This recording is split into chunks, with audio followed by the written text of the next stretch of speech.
We're fortunate to have with us one of the most important voices of the growing worldwide effort to learn the truth about the events of 9/11.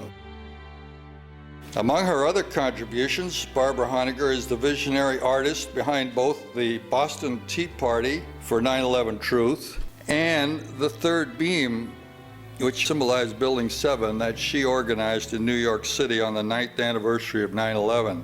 And that has become the icon for architects and engineers for 9/11 Truth, as well as the 9/11 Truth movement worldwide. Barbara is also a national whistleblower. She served as White House policy analyst and special assistant for domestic policy in the Reagan-Bush senior administration, where she was the first to resign as a matter of conscience. She then wrote her groundbreaking book, October Surprise, revealing the Iran part of the Iran-Contra scandal. Her book led to a full-scale subpoena-powered investigation, as well as a cover story in Newsweek magazine. Barbara then worked from 2000 to 2011 as senior military affairs journalist at the Naval Postgraduate School, the premier science, technology, and national affairs graduate research university of the Department of Defense. In this position, she had access to the highest level civilian and military officials of the Bush-Cheney administration, helping her to get the real story of the 9/11 Pentagon attack. She published her findings in the Pentagon Attack Papers, which was republished in Jim Marrs' best-selling book on 9/11 called The Terror Conspiracy. Professor David Ray Griffin has said of her findings that they would change the discussion of what happened on 9/11. Ms. Honegger has also done pioneering investigative work on the war games exercises taking place on 9/11, as well as the anthrax attacks. She's one of the founding members of Patriots Question 9/11 and a charter member of Political Leaders for 9/11 Truth. Currently, she's completing a book on the Pentagon attack. Please welcome Barbara Honegger.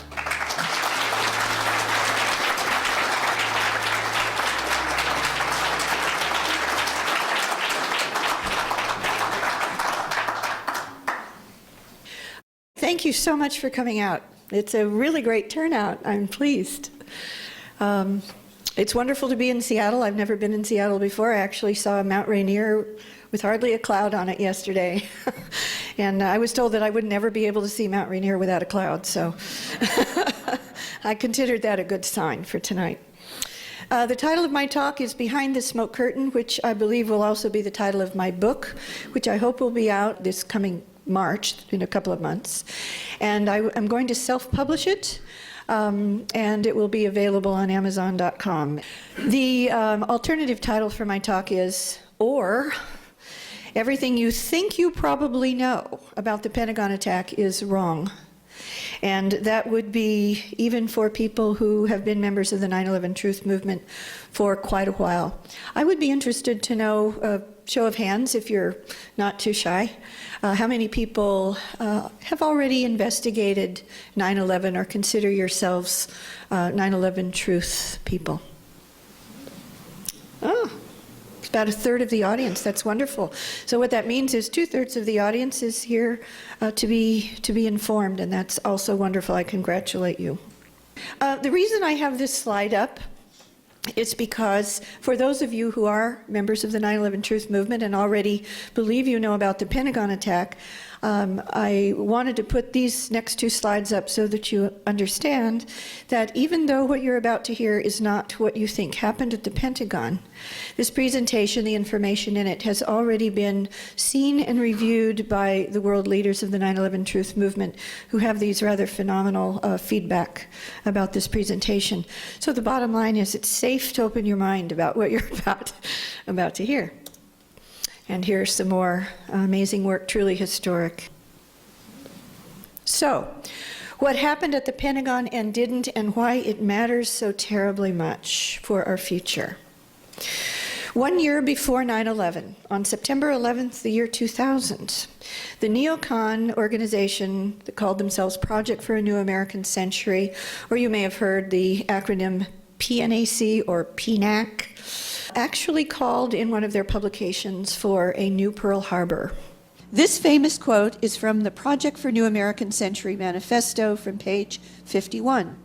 Quote, "The process of transformation, even if it brings revolutionary change, is likely to be a long one, absent some catastrophic and catalyzing event like a new Pearl Harbor," unquote.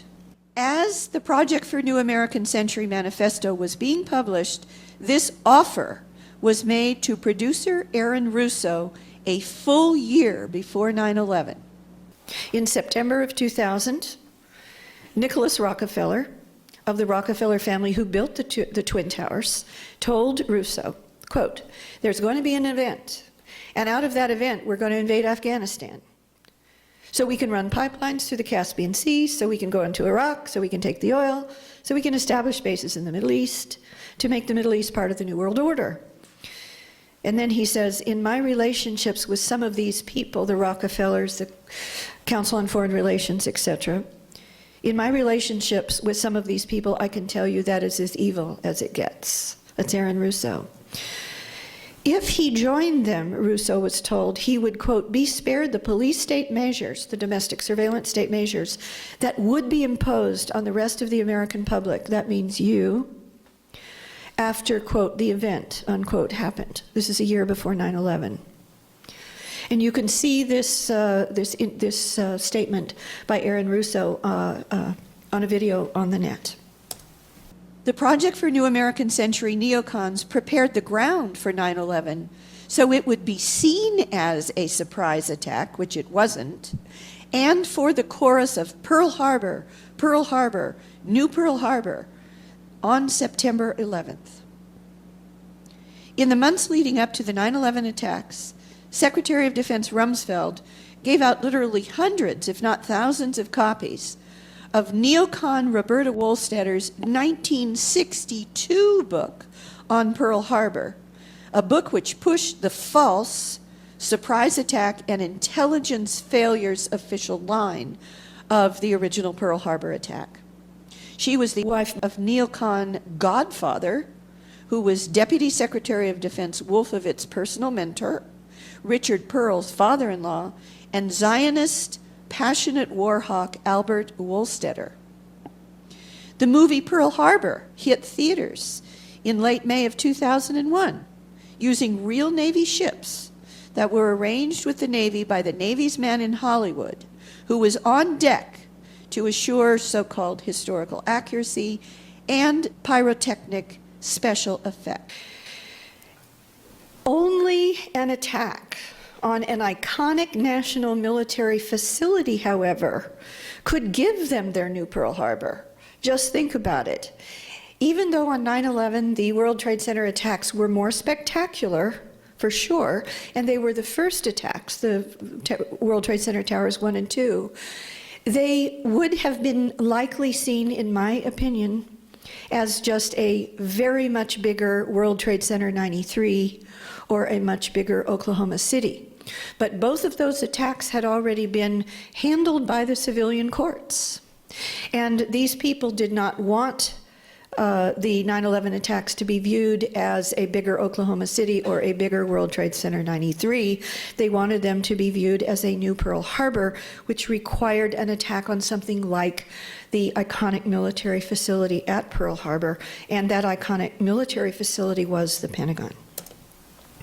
Only the Pentagon attack made 9/11 into the new Pearl Harbor that the authors of the PNAC manifesto wanted and needed to roll out their global domination agenda. They needed it to claim justification for endless preemptive wars, which we are still in over 11 years later, for their global domination agenda. And most people don't know, point 3, for the creation shortly after 9/11 of the first U.S. mainland combatant command. It's called NORTHCOM.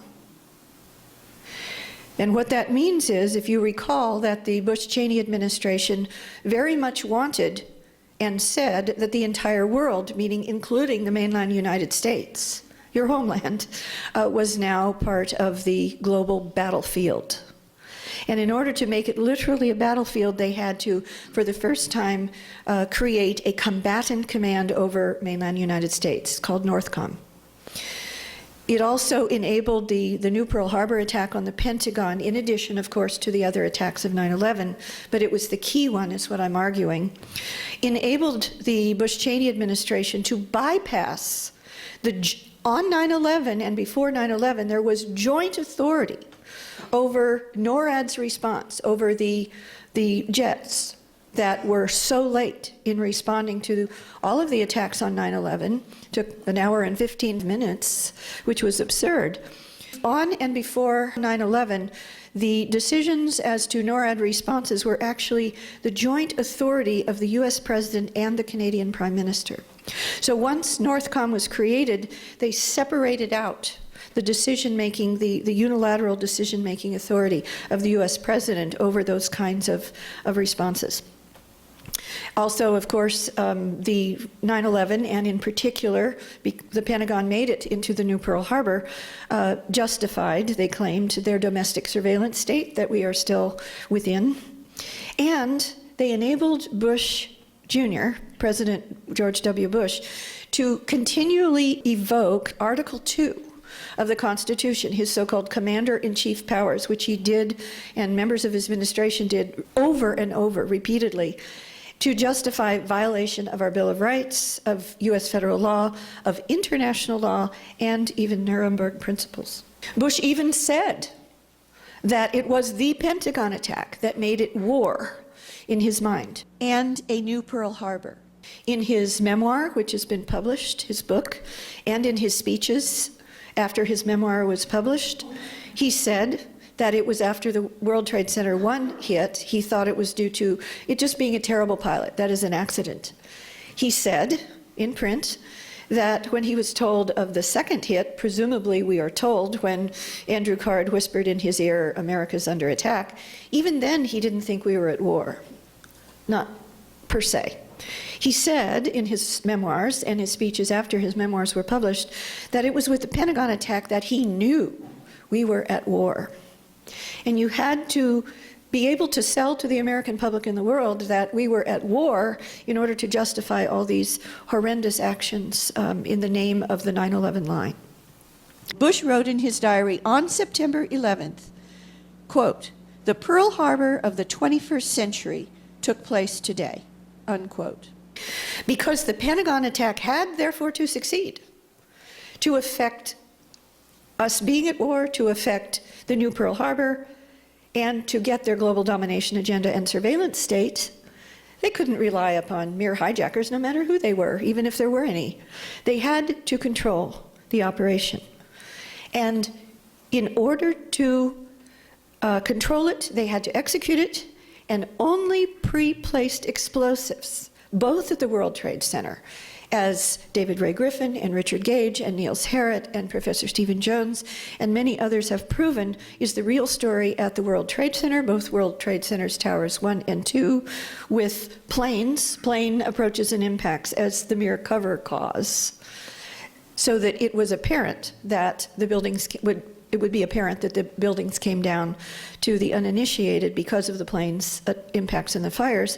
The same, as you will see from this presentation, is true at the Pentagon. That the real story at the Pentagon is pre-placed inside the building explosives with a plane approach and destruction as the cover cause.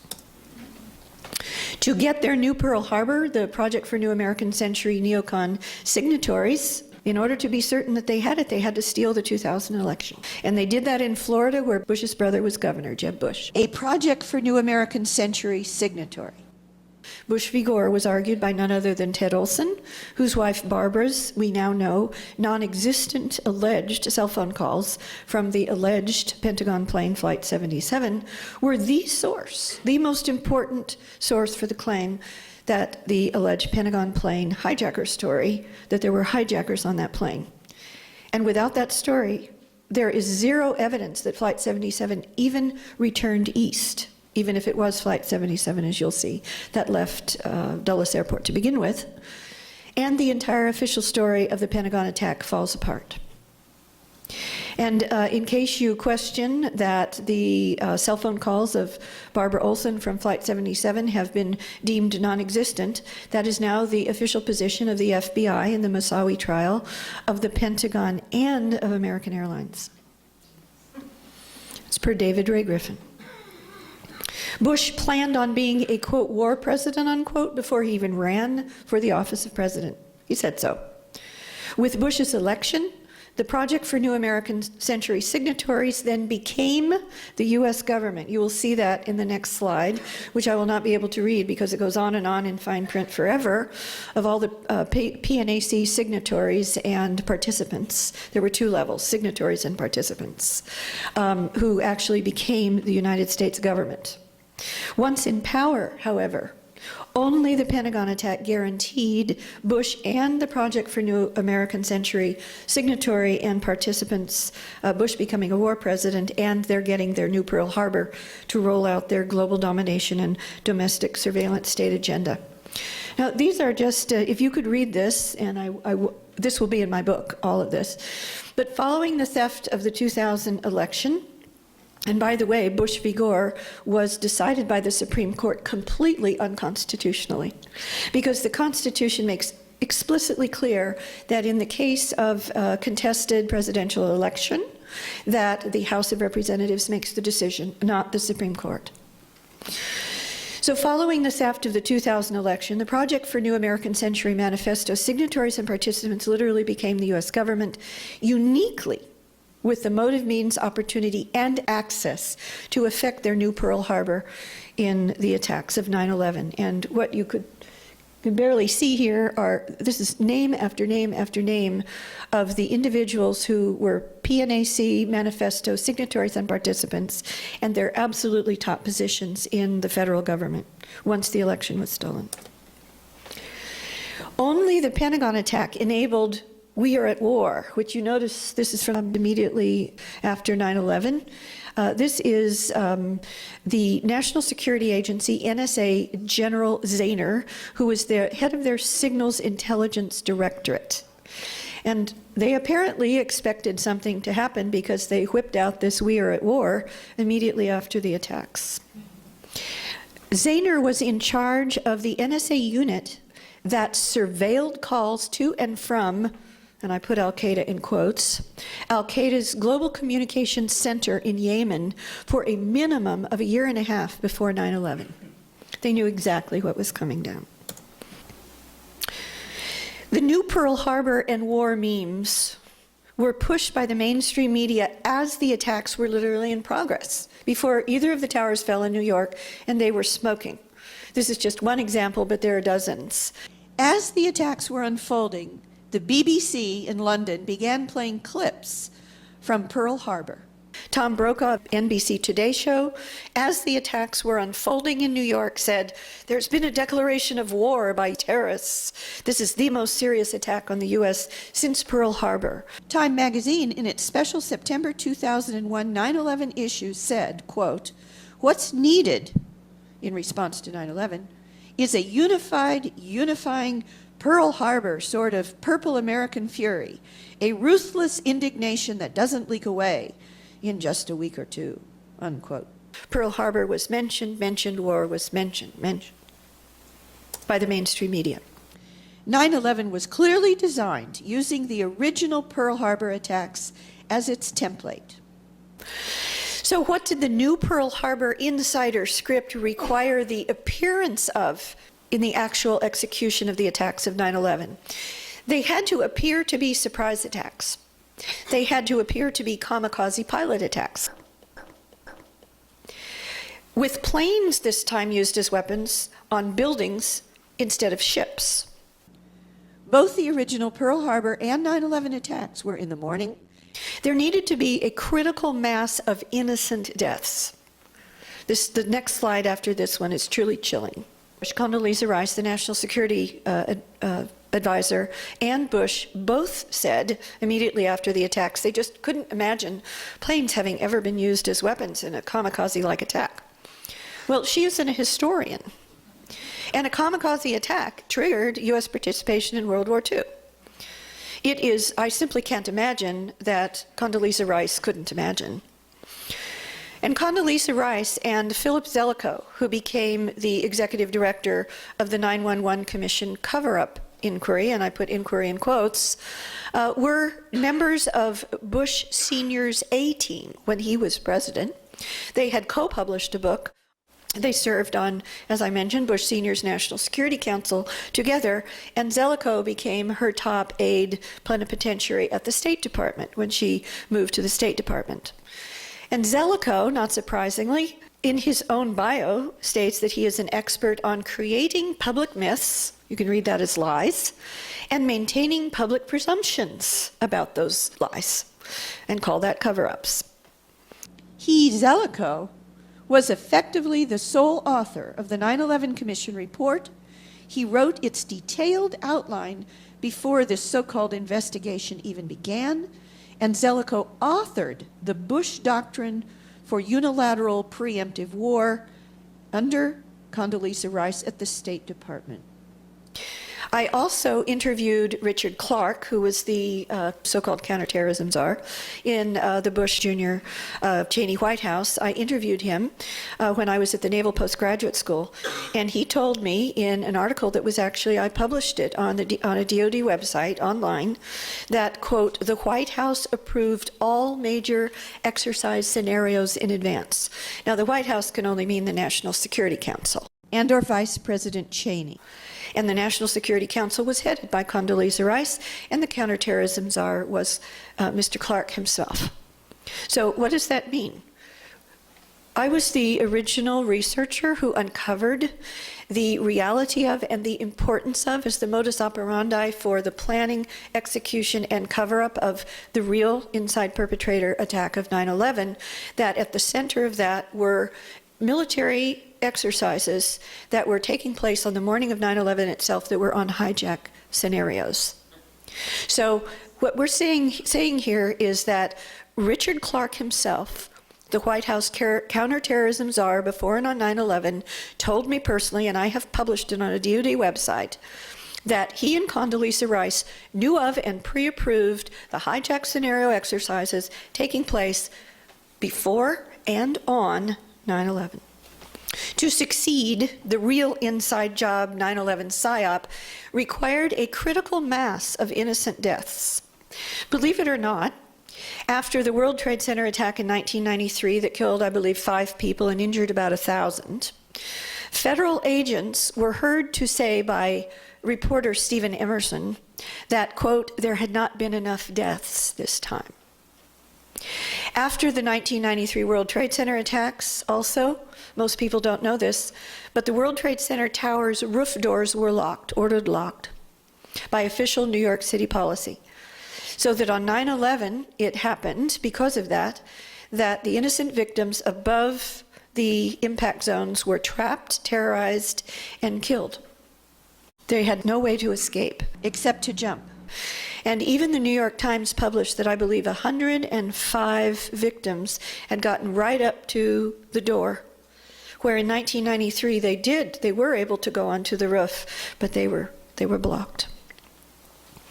Also, after the impacts and before the towers fell, dozens of military and civilian helicopters, self-dispatched, wonderful people from the military, started flying towards New York City, intending to rescue survivors from the towers, to risk their lives in their helicopters.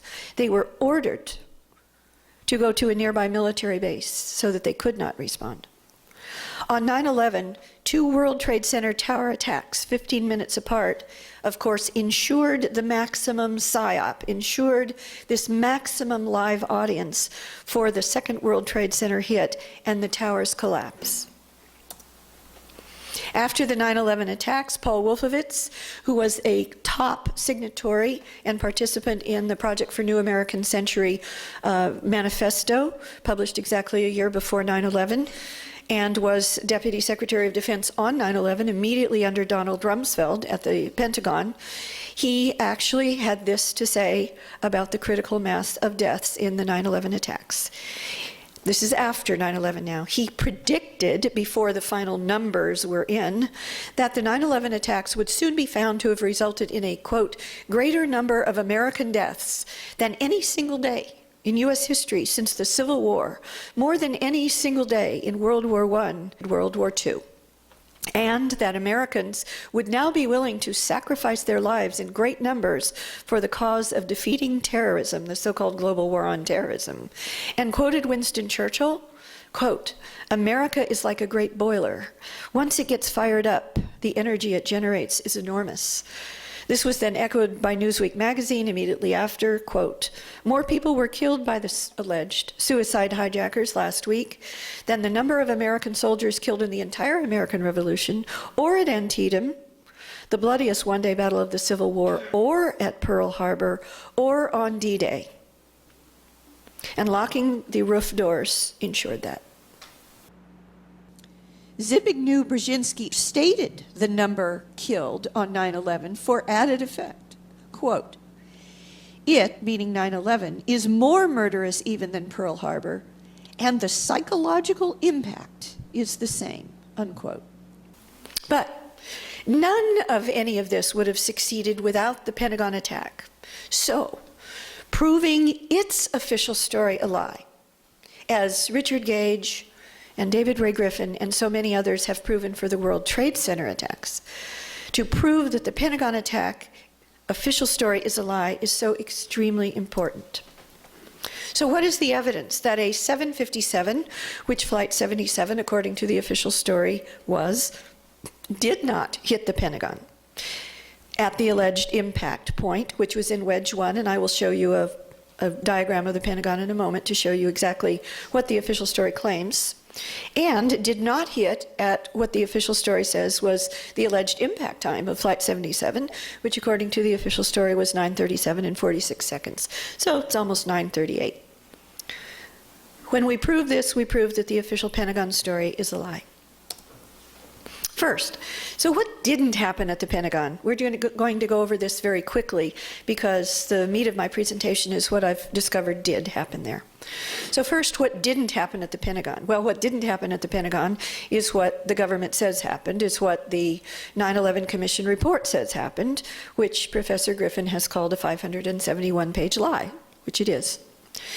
And the official story at the Pentagon says that Flight 77, a large 757 American Airlines Boeing airliner, hit the Pentagon at column 14, which you see in this photo.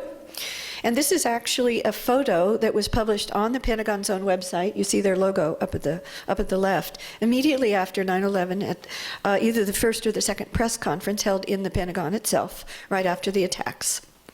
So the official story, which they were able to spin out that quickly, is graphically shown with the overlay of this alleged plane here, that impacted on Wedge 1, in Wedge 1 on the west face or west side of the Pentagon. Now, this is a diagram of the Pentagon that shows the rings and the wedges. Now, at the bottom of the graphic, there it's a little bit cut off, but there's looks like a fireball, a little graphic of a fireball. That's the alleged impact point. And if you notice, it is to the right or south of the midline. The Wedge 1 that had been upgraded to withstand a terrorist attack, to withstand either a truck bomb or a bomb at the wall or a high-force lateral impact of a plane, specifically upgraded to withstand the kind of terrorist attack that the official story says happened at the Pentagon on 9/11, is only in Wedge 1. And Wedge 1, most people think Wedge 1 is the whole west side. That is not correct. Wedge 1 goes from that center line at the bottom of the graphic, around that right-hand corner at the bottom, and up to the center line of the next side to the right. So from going back to the bottom of the graphic, from the center line to the left, it's Wedge 2. So Wedge 2 was going to start the upgrading process the day after 9/11, or at most 2 days after 9/11. In fact, the day after 9/11, the Pentagon had pre-announced that they were going to declare that the upgrade to withstand a terrorist attack, a plane impact, or a bomb on the outside of Wedge 1, which includes the official story alleged impact point of Flight 77, was complete, and that they were then going to start upgrading Wedge 2. Most people don't know this, but the Pentagon both had and has its own heliport. And the reason is that the President and the Secretary of Defense and VIPs like to helicopter in and out of the Pentagon. They don't like to go into Reagan Airport or one of the civilian airports and then drive to the Pentagon. They like to go straight to the Pentagon. So the Pentagon has its own heliport. And that heliport on 9/11, this is actually a photograph, aerial photograph before 9/11, is this square structure out on the lawn, and that's the west face. Now, if you notice, to the left, which is to the north of the heliport, there's that little structure with a smaller structure on top of it, and that's the heliport firehouse with the heliport air traffic controller where he sat on top of the roof in that smaller structure on top of the roof of the firehouse. And that structure is going to become, and the heliport itself is going to become extremely important when we see what did happen at the Pentagon versus what the official story claims happened at the Pentagon. The official story actually states that a plane came in at an approximate 45-degree angle, and that its wing hit here, and that it went in basically here into the building, versus, as you'll see, because from window to window is 10 feet, according to the Pentagon Building Performance Report. So it's approximately, count the windows, at least 100 feet between the official story says the plane allegedly impacted and where, as we're going to see, there actually was a plane that was destroyed at the Pentagon, which was considerably to the left or the north of where the official story claims it happened. So this is a graphic of a Boeing 757 alleged impact per the official story. And you can see how absurd it is. Wingtip to wingtip, 124 feet. And as I mentioned, the window center to window center on the Pentagon is 10 feet. So it's easy to know the distance when you look at these images by just counting the number of windows and multiplying by 10 feet. This is a properly scaled and positioned Boeing 757, actually positioned in, of course, it's an overlay, but it's positioned the way the official story claims that Flight 77 came in, which shows the complete and total absurdity of it. As you'll see, would be impossible for the official story to be true because the Pentagon Building Performance Report states that 90 to 95% of the internal damage, which was alleged by the official story to be from the plane somehow getting through the wall, and we will address that in a moment, that couldn't have happened either, but if it got through the wall and it went in and created what they called the internal penetration path of damage, that damage was 90 to 95% on the ground floor. Well, the ground floor is 12 feet high. And they said that 5 to 10% max was on the second floor. Well, it's impossible. And this is why it's impossible. First off, a 757's massive 6-ton steel and titanium alloy engines extend 9 feet beneath its wings. It would have gouged the lawn if it came in anything like at the height of the official story. And there it is again to show you these huge engines way down beneath the bottom of the plane. So based on the interior damage, which was 90 to 95% on the ground floor, the Pentagon's own building performance report found that, quote, the top of the fuselage or body of the plane was no more than 20 feet above the ground, no more. But a 757's body is almost 12.5 feet in diameter, leaving less than 8 feet between the bottom of the ground. And yet the engines themselves extend 9 feet below. The official story is physically impossible. And, of course, it didn't happen. If the official story were true, those huge engines would have gouged the lawn like this. And it's very important that the official story claims that the plane came in effectively level, not at an angle, which would have avoided this.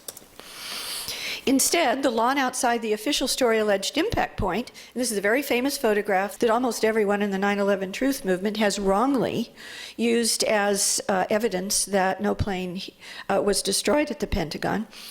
This is outside the official story alleged impact point to the right or south of that midline of the west wall. And there is no gouge on the lawn, and it's pristine, and there's no airplane debris.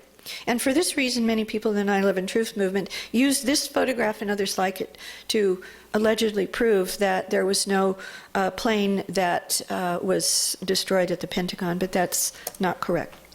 However, as you'll now see, there is wreckage, and a huge amount of it, just further to the left or north at and around the heliport, which you've now seen, outside the wall's center point, and to the north or left of that, outside of Wedge 2, which wasn't yet upgraded.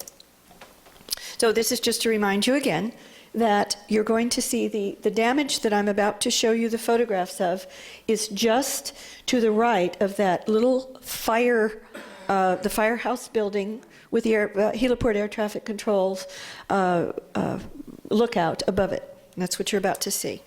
That's just one example. The lawn off Wedge 2 is anything but pristine. The Pentagon firehouse in this photograph, you can see the top of the firehouse just beyond that fire engine, and that's that firehouse that you saw in the previous photograph.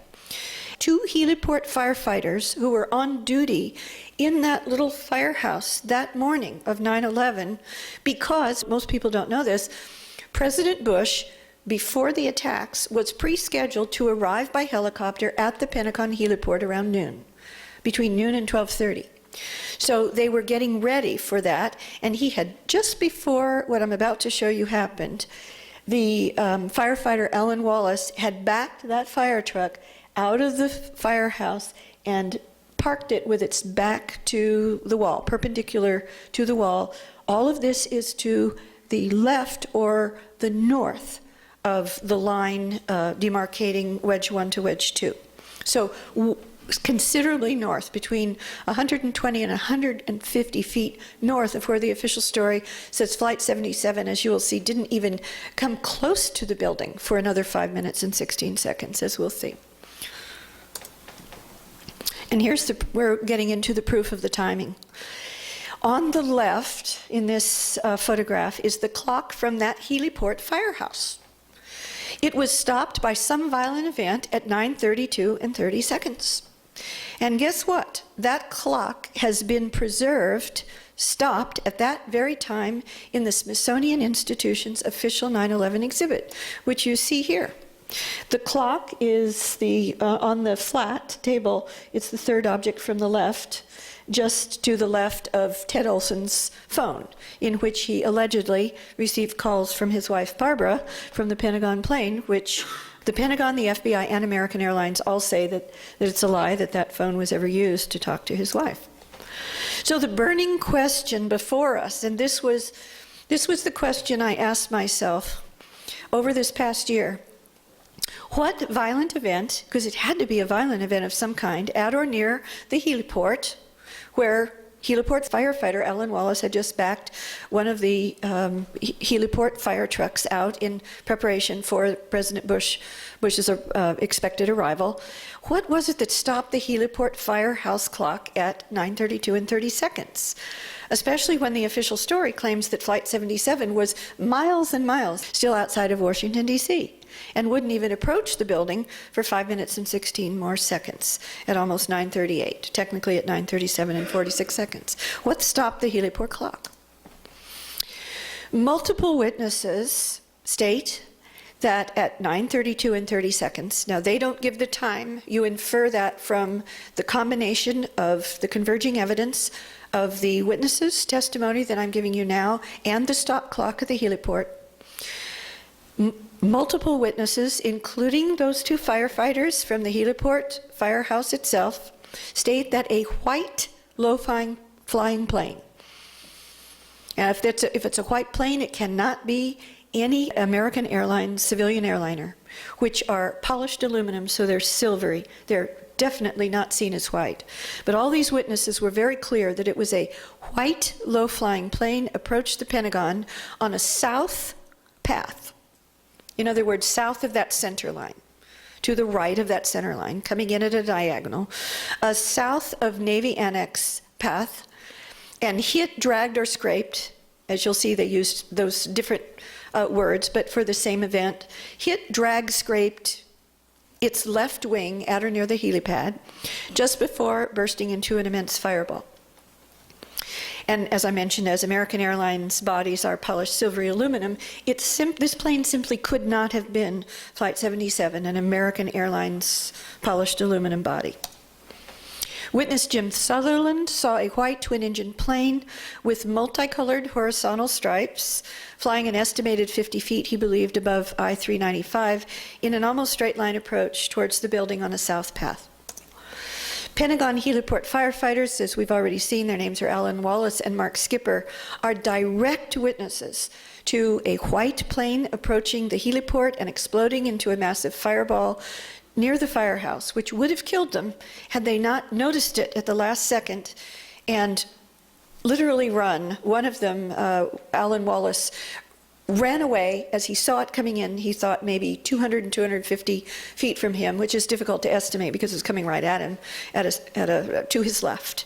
As he walked with his back out from behind by that fire truck, he was very clear that he looked to his left, which was to the south, and it was coming right at him at that diagonal angle. And it would have killed him had he not immediately run out of the way to save his life and rolled under a van that was, you'll see that van in a moment, that was parked outside the wall of the heliport firehouse. And Mark Skipper, the other firefighter, ran out onto the lawn to the north or to the left and literally leapt away. And they did survive. They were burned, but they survived. I believe, though this is an inference, he did state explicitly that he believed, Alan Wallace, that the plane, which was coming in at an angle, so he saw the right side of the plane on his left, that there was two stripes down the side. He thought they were orange and blue, but they were almost certainly orange-red or red and blue in order to simulate an American airliner. To avoid being hit by this white plane, heliport firefighter Alan Wallace ran toward the outer wall of the heliport and leapt for cover under a van. And this is his published testimony. After coming out, immediately after, he said, quote, "Everything is on fire. The grass is on fire. The building is on fire. The firehouse is on fire. There was fire everywhere. Areas of the blacktop, meaning the helipad, were on fire. There was debris everywhere. The trees were on fire. The back end of the fire truck that he and Mark Skipper had just parked facing away from the Pentagon wall was also in flames. Inside the firehouse, the ceiling had crumbled, temporarily trapping the third firefighter, Dennis Young, and was filled also with debris." The official Pentagon report, called Pentagon 9/11, actually states that the fireball may have even gone into the still open firehouse door, out of which Wallace had just backed out the fire truck, or moved the fire truck out. Multiple witnesses saw the planes, this white plane's left wing hit, scrape, or drag on the helipad just before it burst into a fireball. These are just some of the testimonies. Quote, "The left wing of the plane touched the ground by the helicopter pad. The left wing dipped and scraped the helicopter area. The left wing touched the helipad." These are all separate witnesses. "The plane dragged its left wing along the ground. It looked like it hit the helicopter pad, then skipped up. The plane caught an edge of its left wing on the ground. There is a helicopter pad right in front of the side of the Pentagon. The left wing touched there."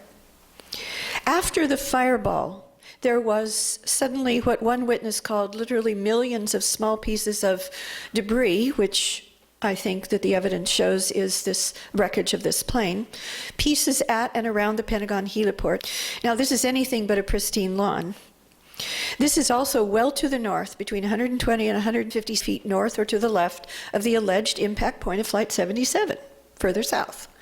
The debris, according to witnesses, also rained onto I-27, which is to the right, perpendicular to the wall, out, with some even, according to witnesses, falling on the north side of the Pentagon and on the Fort Myer walking trail.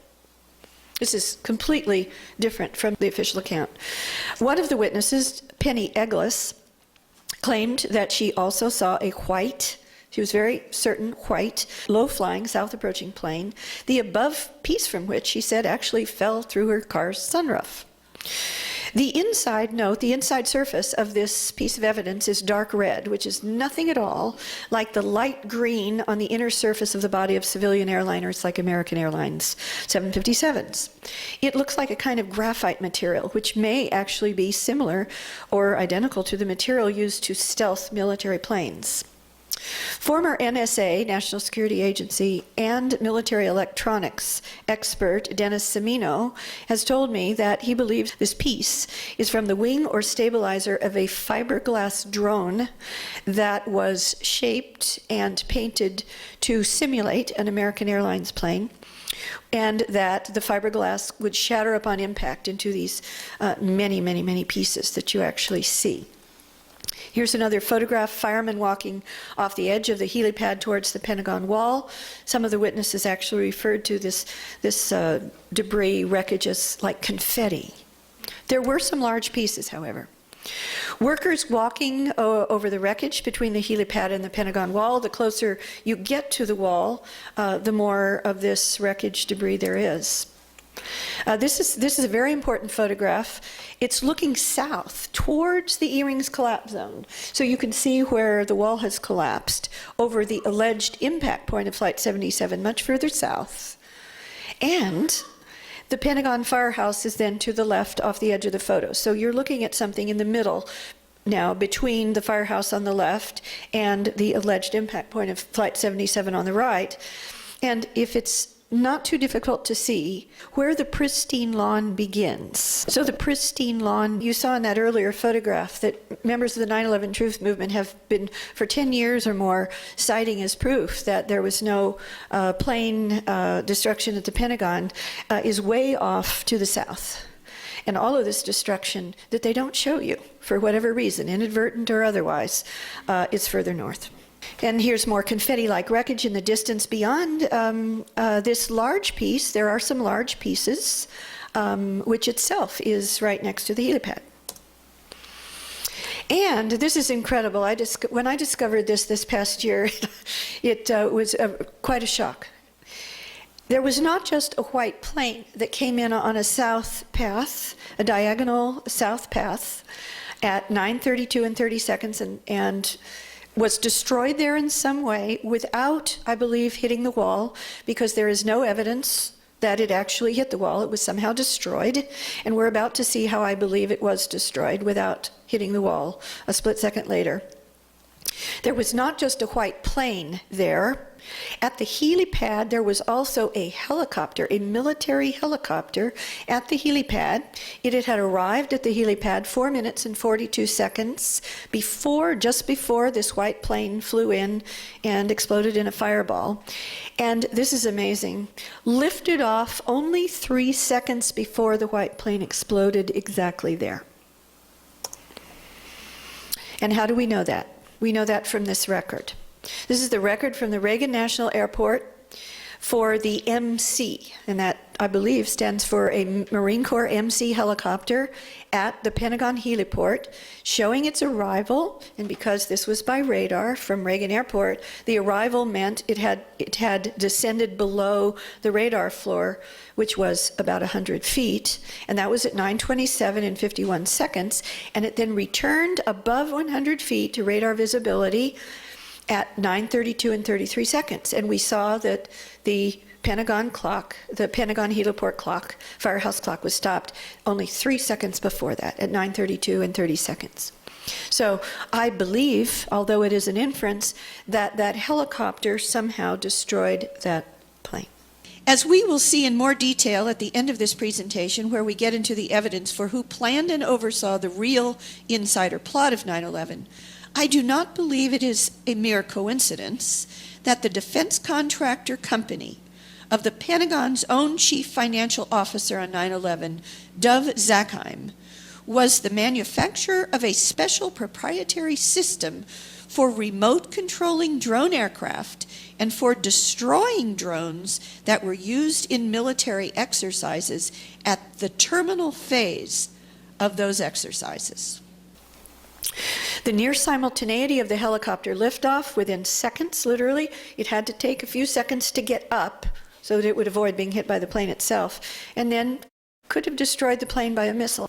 Or by an onboard system like that designed by Pentagon Comptroller Dov Zakheim's company for destroying military exercise drones in their terminal phase, that is, in this case, just before the drone at the Pentagon on 9/11 would have otherwise hit the wall. That's speculation, but the plane was then destroyed. But it is more than telling that System Planning Corporation, or SPC, designs, manufactures, and distributes highly sophisticated technology that enables an operator to fly by remote control as many as 8 different airborne vehicles at the same time from one position, either on the ground or airborne. System Planning Corporation markets the technology to take over the controls of an airborne vehicle already in flight. For example, the flight termination system technology could hijack hijackers and bring the plane down safely. The flight termination system can be used in conjunction with the CTS technology that can control up to 8 airborne vehicles simultaneously. The possibility of nefarious use of these brilliant technologies developed and deployed by Systems Planning Corporation certainly deserves careful consideration in any full and impartial investigation of what actually took place on 9/11. And the helicopter then did lift off. It was not destroyed. In fact, naval historian John Sherwood told Pentagon eyewitness Jeffrey Mark Parsons, an extremely important Pentagon witness, that a helicopter had been sent to the Pentagon, quote, by the White House itself, which would almost certainly, if true, mean that it was sent by either Vice President Cheney or the Secret Service. Quote, this is still from the naval historian John Sherwood, quote, to prevent the plane from going into the Pentagon. Well, if he was referring to that white plane that exploded into a fireball at 9:32 and 30 seconds, stopping the Pentagon heliport clock at 9:32 and 30 seconds, then it certainly was prevented from going into the Pentagon because there is no evidence that it hit the wall just beyond the heliport. Witness Jeffrey Parsons himself, from the 17th floor of his hotel, which was across I-395, he saw a helicopter flying erratically between his hotel and the helipad, going back and forth like a bumblebee. And then it disappeared from his perspective below the Pentagon roof, where he says it would have landed at the helipad. And then he said only a few minutes later, he first left the window. After he had left the window and seen this erratic helicopter, he then heard a massive explosion, went back to the window, saw this big fireball, but he didn't actually see an impact, but he saw the fireball and smoke afterwards. He himself was a helicopter pilot with the U.S. Border Patrol, so he knows what's unusual for a helicopter to be doing, and he says that was extremely unusual, and he didn't understand what it was doing. Air Force witness to CNN's Chris Plant, quote, I was told by one witness, Plant said, this is on air, live that morning from the Pentagon, an Air Force senior enlisted man, that he was outside the Pentagon when it occurred. He said that he saw a helicopter circling the building, the Pentagon. He said it appeared to be a U.S. military. I believe that is the MC, or Marine Corps helicopter, that we saw the radar record from, and that helicopter disappeared behind the building where the helicopter landing zone, meaning the heliport, is. And then the witness saw a fireball go into the sky, exactly like the heliport firefighters say. This helicopter disappeared behind the building, and then there was an explosion. The near simultaneity of the liftoff of the helicopter and the explosion explains why this witness and many others, whose vantage points only allowed them to see the helicopter and not also the plane come in, like the heliport firefighters, led to erroneous early reports that the Pentagon had actually been attacked by a helicopter. In fact, Vice President Cheney said that himself to Reuters. And all this happened at 9:32 and 30 seconds, which is more than 5 minutes and 16 seconds before the official story says Flight 77 was anywhere close to Washington, D.C. So, for those of you who are 9/11 truth aficionados, I'm going to answer this a question I'm always asked. Well, what about the Citizens Investigation Team, or CIT, Northside witnesses? I honor those witnesses. I, however, do not believe that the interpretation of what the witnesses said by the Citizens Investigation Team is correct. I think it is very incorrect. Why? As there is no evidence of any plane destruction other than the white plane that exploded near the heliport at 9:32 and 30 seconds, if the plane that a dozen or so witnesses saw approach to the north of the center line, to the north of the Citgo gas station, which is on that center line, and to the north of the Navy Annex, which is on that center line. If that plane flew over, which many 9/11 researchers believe, falsely believe, it cannot be the white plane, which was destroyed. It didn't fly over the building. It was destroyed if it was the white plane. So it would have to have been either a different second plane, or the white plane could have come around twice. As these north side witnesses who were interviewed by the Citizens Investigation Team, however, themselves did not believe that plane that they saw flew over. They believed it did hit because they heard this huge explosion just after seeing it. And given their experiences, the plane that they saw coming in on what's called a north path would have to have approached near simultaneously with the white plane. Basically, two planes coming in from different directions at the same time, effectively. And the plane that the CIT claims went through the fireball would have gone through the fireball of the white plane being destroyed near the heliport. Or the plane that the north side witnesses saw could have been the official story plane that the official story claims came in at 9:37 and 46 seconds. In which case, though, if for the CIT interpretation to be true, there would have to have been a second explosion, which was in fact reported by many witnesses at the Pentagon, as it flew through, however, a pre-existing smoke cloud. We just heard another loud explosion down at the Pentagon building just seconds ago. That's our Audrey Barnes, who is standing nearby the Pentagon, saying they heard a second explosion. Audrey, did you see anything, since these other attacks have been aerial? Did you see anything flying overhead just before this explosion? We can't see exactly where the source of the explosion was, but you could hear it very clearly with a loud boom. Now that's just for 9/11 aficionados. Now back to what the official story says happened but did not. Further south, as we've seen, at least 120 to 150 feet further south along the west wall, more than 5 minutes after all this had already happened. This is again the official story lie from the Pentagon's own press conference right after the attacks. Now, this is further proof that the official story simply cannot be true. Immediately adjacent to the official story alleged impact point, to the right or south of that midline, way south of the heliport, the official story says that Flight 77, a large Boeing 757, hit at effectively ground level, 90 to 95% of the damage in the ground floor, which is only 12 feet tall, to the ceiling, at column 14. So where you see the large circle of the fuselage is centered on column 14. And just to the right, you can see the columns numbered, 15, 16, 17, 18, off to the right or to the south. Well, you will notice that where the right engine, that smaller circle, is over what's left of an external column that is bowed out, as are all of them. They're not bowed in, as they would be if impacted from a massive object from the outside, especially a 6-ton titanium and steel engine, which they didn't find at the Pentagon, by the way, at all. Some official spokesman actually claimed it was vaporized, which is absurd. So it's impossible. These columns are bowed out to the right of the alleged impact point of the center line of the fuselage of the alleged Flight 77 impact. And then there were also these large spools that were in front. And these spools are 6 feet high, and they were not bowed over right in front of where they claim that the plane hit.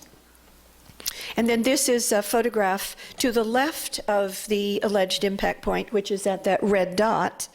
And it's a little bit more difficult to see in this, but what's remaining of the columns on the outer columns of the west wedge are actually bowed out also to the left of where the official story says the center nose of the fuselage hit.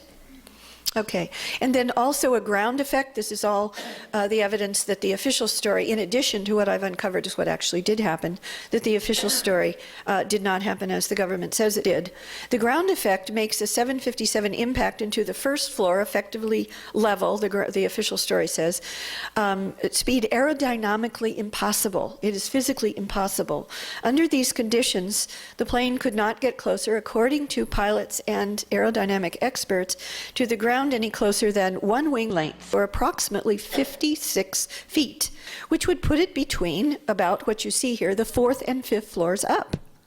And yet, the official Pentagon building performance report said 90 to 95% of the damage was in the ground floor, which is only 12 feet to the ceiling. And this is a graphic representation of the ground effect because of these high-pressure vortices that happen under the wings as it approaches the ground at high speed. The official story trajectory at the claimed speed is thus impossible. Now, these are quotes from Air Force and commercial airline pilot Russ Wittenberg. It is totally impossible, the official story. A 757 could not possibly have been flown at those speeds without going into a high-speed stall to begin with. The airplane won't go that fast when you start pulling those high-G maneuvers. That plane would have fallen out of the sky at what the official story claims. And certified Navy Top Gun pilot Ralph Kolstad, whom I have interviewed, with over 26,000 flight hours, including 6,000 in Boeing 757s, like American Airlines Flight 77 was, including the physical plane that flew as Flight 77 allegedly that day. He states, "I could not have flown it the way the official story flight path was described. I was a Navy fighter pilot and an air combat instructor and have experience flying at low altitude, high speed aircraft." In other words, exactly what the official story claims. "I could not have done what these alleged beginner hijackers allegedly did. Something about the official story stinks to high heaven." Now, the official story also claims that Flight 77, a large Boeing 757, coming in very low at approximately 540 to 560 miles per hour, hit 5 light poles in a row, there they are, without exploding. But a 757 could not have hit 1 light pole, according to an expert I'm about to quote for you, let alone 5 in a row, and even made it to the wall without exploding. Why?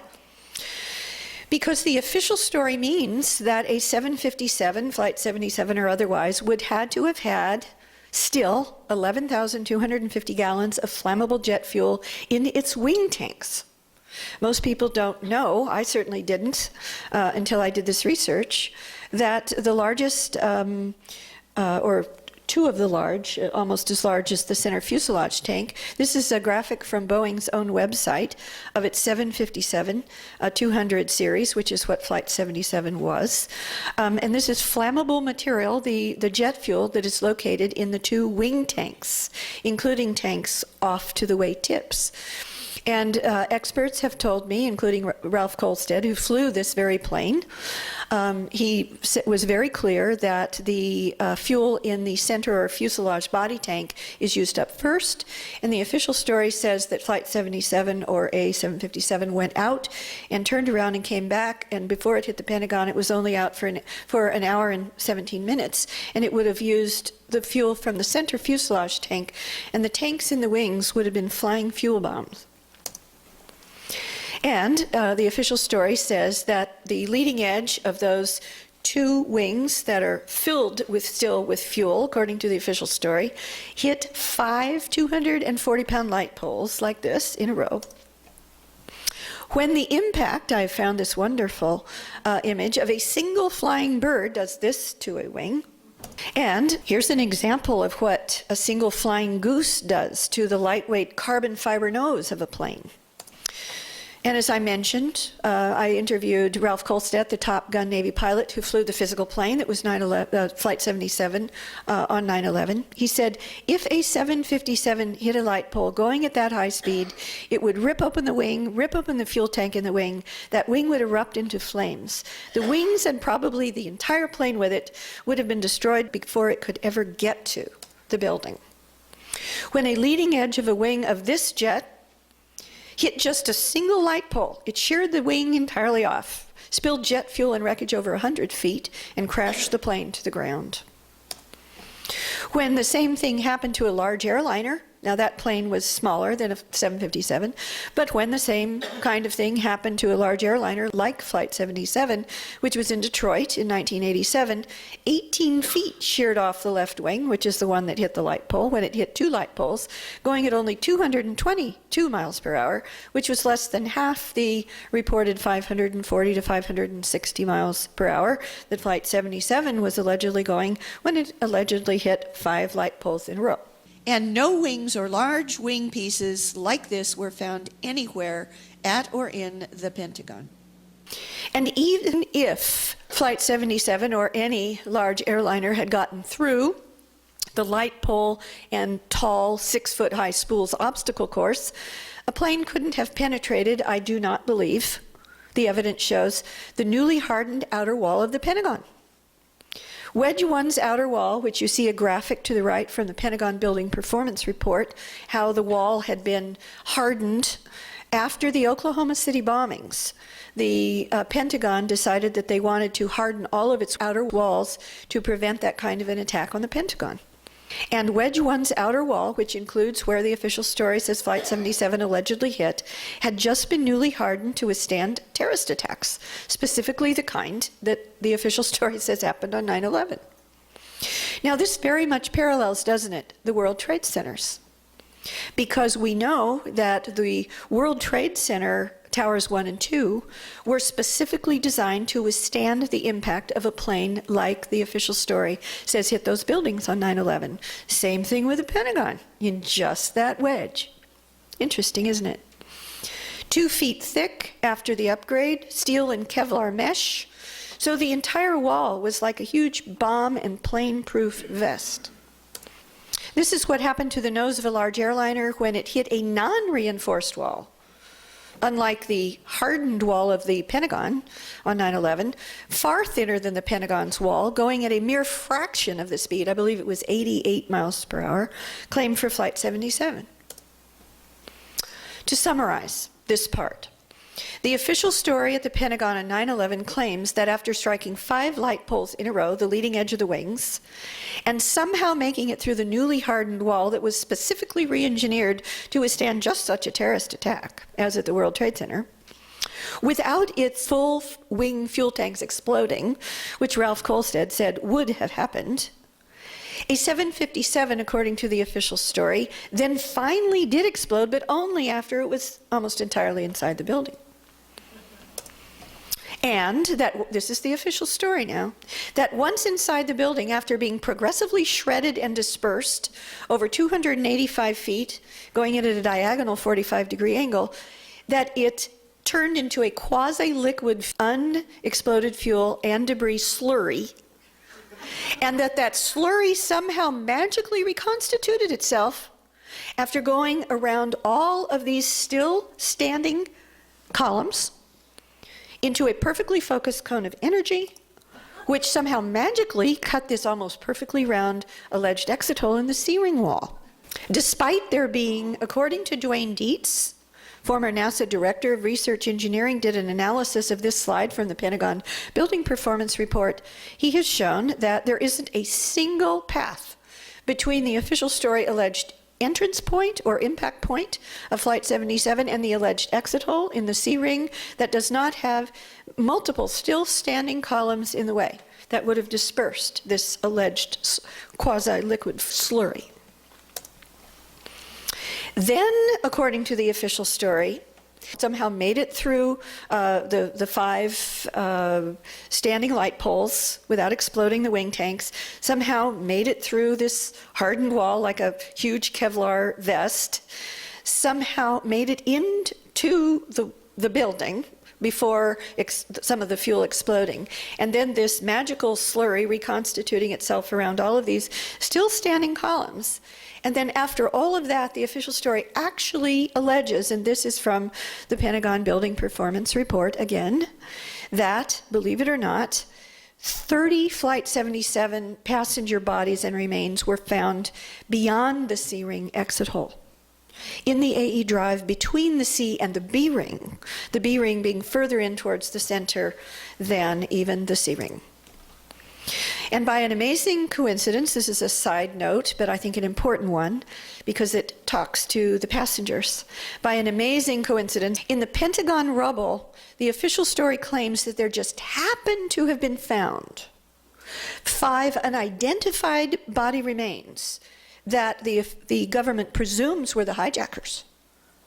But that happens to be the very same number, 5, that the government claims were unidentifiable remains that it assumes are not the hijackers, which, just to be sure that no one could ever be sure that they were one and the same, they re-incinerated and dumped into a landfill. According to the Pentagon's own spokesman, there weren't any victims, however, or any plane parts outside the C-ring exit hole at all. Terry Mitchell of the Office of Assistant Secretary of Defense for Public Affairs Audiovisual Division, who was given immediate access, he was an insider, to the AE drive to take the Pentagon's own official photos, answered media questions about a photo of the C-ring hole that he showed at the September 15th Pentagon's own press conference. And he stated this for the official record, quote, "There is a hole." Yes, he was asked about this alleged exit hole. He said, yes, there's a hole in the C-ring. They suspect, he doesn't say who they are, they suspect that this was where part of the aircraft came through. Although, personally, he was physically there. He says, I didn't see any evidence of an aircraft down there. This pile outside the hole, he said, is all Pentagon metal. None of that is from aircraft whatsoever. This is Pentagon's own spokesman. As you can see, he continues, they've punched a hole in here. This was punched out for the rescue workers to clean out the debris. And here you see the hole again, and it's a little bit difficult to see, but to the left of that hole is an upside down A with a cross across it, and the words punch out. They were added after the hole was made, by the way. Well, guess what? The inverted A is the International Personal Rescue System symbol for dead victim removed. This hole was made for the exit of Pentagon personnel and the entry of rescue and cleanup teams, just as he said. And it was made according to shape charge explosive expert and mechanical engineer, PhD Michael Meyer. It was made with shape charge explosives, not by a plane or any part of a plane or any magical quasi-liquid slurry of a plane. According to shape charge expert Michael Meyer, quote, this so-called exit hole is the signature of a shape charge explosive, not of a plane impact or any part of it. It is physically impossible, he said, for the C-ring wall to have failed in a neat, clean circle like that, except by shape charge explosives. And in addition, the alleged plane exit hole, which is at the point of the arrow, so where the arrow begins in the upper right is you can see that but this aerial photograph was taken after the collapse over the alleged impact point. According to the official story, came in at that diagonal about 45-degree angle, and according to the official story, poked its nose or some part of the plane out of that at the point of the arrow on the inside of the C-ring. That's the official story. But guess what?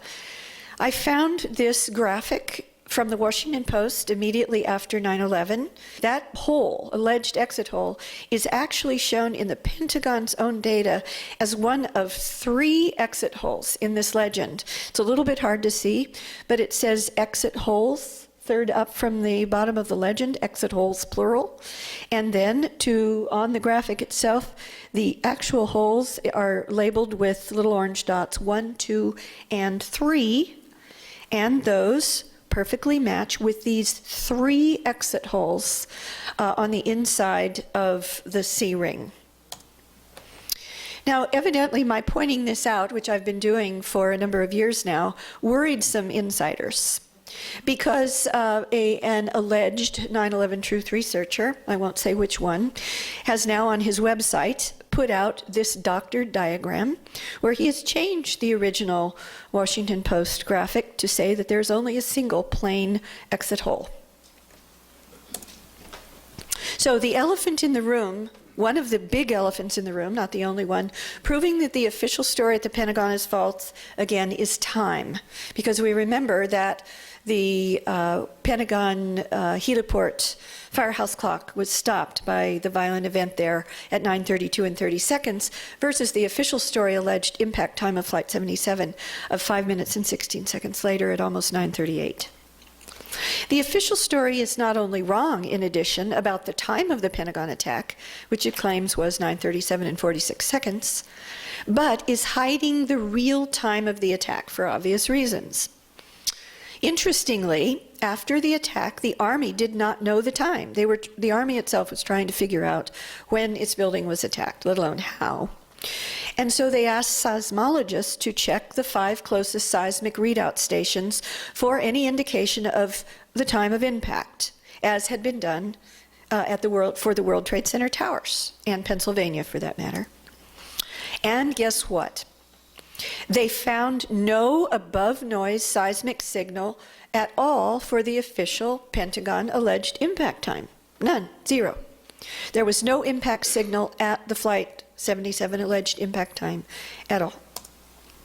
And yet, according to Dave Gapp, who is a top Air Force pilot and crash investigator for over 30 years, quote, if a 757 had struck anywhere near ground level at the Pentagon, there definitely would have been a seismic signal. Air Force Lieutenant Colonel Dave Gapp, retired 30-year veteran senior aircraft crash investigator, and who was chief of master air attack planning for both the Iraq and Afghanistan wars. Now, this is one of the frames from the famous 5 frames that were taken from one of the 2 Pentagon security cameras outside the West Wall. And if you'll note that on the bottom left of this one of the famous 5 frames is September 12th, not September 11th. And if you'll notice, the time is 5:37 p.m. All right? Well, the Pentagon claims in its report in Pentagon 9/11, the Pentagon claims that this is the date and time that these frames were downloaded after the attacks. That's how they explain that it's September 12th. If so, however, because all security cameras have digital time records or they would be useless. If so, the original date and timestamps have been removed before they were made public. So the time of whatever caused the fireball, this famous photograph that was leaked in the spring of 2002 and was on the cover of every newspaper in the world as alleged proof that a plane hit the Pentagon, which it does not. The time of whatever caused that fireball is being actively hidden by the Pentagon and the FBI. It is obviously not at the official story alleged time of 9:37 and 46 seconds. Also, that one 5 frames video, there were actually 2, but those two almost identical videos from 2 cameras close to each other in the Pentagon, outside the Pentagon West Wall, happens to be, we now know, the only one at the time of this report that I'm about to read you. And now we know, since the Moussaoui trial in 2005, I believe it was, is only one of 2 of all the 85 videos that the FBI has in its possession that shows any evidence of an alleged impact, which it does not. Below is the key paragraph from the sworn, under penalty of perjury, affidavit report by FBI Special Agent McGuire in response to an FOIA request to investigate, to look at, and report back about all 85 videos. Quote, out of the remaining 13 videotape, which did show the Pentagon crash site even, 12, in other words, all but 1, of those videotapes showed the Pentagon after the alleged impact. And she says, under oath, FBI agent, I determined that only a single videotape showed the alleged impact of Flight 77 into the Pentagon on September 11th, and that is that famous 5 frames that has the wrong date and the wrong time, and they are hiding the time of that fireball for obvious reasons. So why is the Pentagon hiding the attack fireball time? Because, of course, the first violent event happened over 5 minutes before the official story says Flight 77 was anywhere close to that building. and the real time exposes what really happened. In addition to the early white plane approach and destruction at 9:32 and 30 seconds, as we have already seen, This should give you a hint. The FBI's official 911 investigation codename is Pent Bomb. It's not Pent Plane. And this stands for, officially, Pentagon Twin Towers bombing. The FBI actually lied outright to one of the Jersey girls who had lost their husbands in the World Trade Center towers on 9/11, telling them that, quote, all of its investigation abbreviations end in bomb. This is a lie. The anthrax investigation, for instance, which is of course related to 9/11, does not. It is codenamed by the FBI Amerithrax, not Ameribomb. And as well, code names for investigations known to be about bombings do end in bomb. For example, the Oklahoma City bombing investigation is codenamed Oak Bomb. So it should tell us something that the FBI's code name for the entire 9/11 investigation is Pent Bomb. That it was, the code name of the entire 9/11 investigation was reconfirmed by the FBI's own director, Robert Mueller, in 2011. The Terrorist Hunter, this is the cover image on that issue, which was right after the alleged killing of Osama bin Laden. FBI Director Mueller to Time magazine, May 10th, 2011. Quote, the FBI Strategic Intelligence Operations Center filled to capacity on September 11th and remained that way through Pent Bomb. The FBI's, this is still part of the director's quote, the FBI's cryptonym for Pentagon, Twin Towers, and bombing.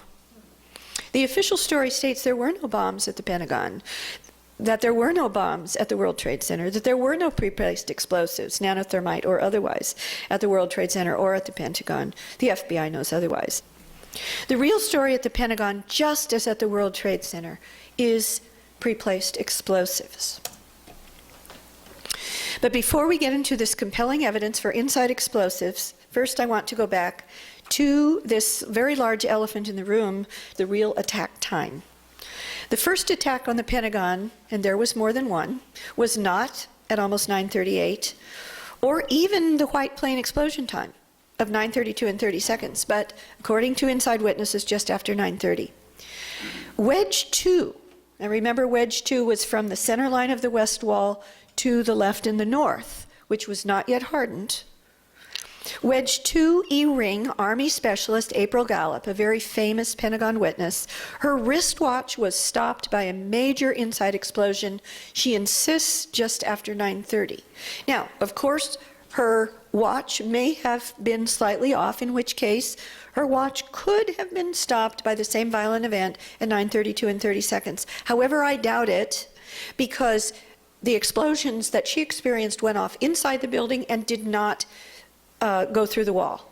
And whatever happened to the white plane also did not go through the wall. They were separate events. And she claims also that this major inside explosion just after 9:30 happened as she hit the on button on her computer. And she was also far from the Wedge 1 alleged impact point, much further to the left or the north in Wedge 2.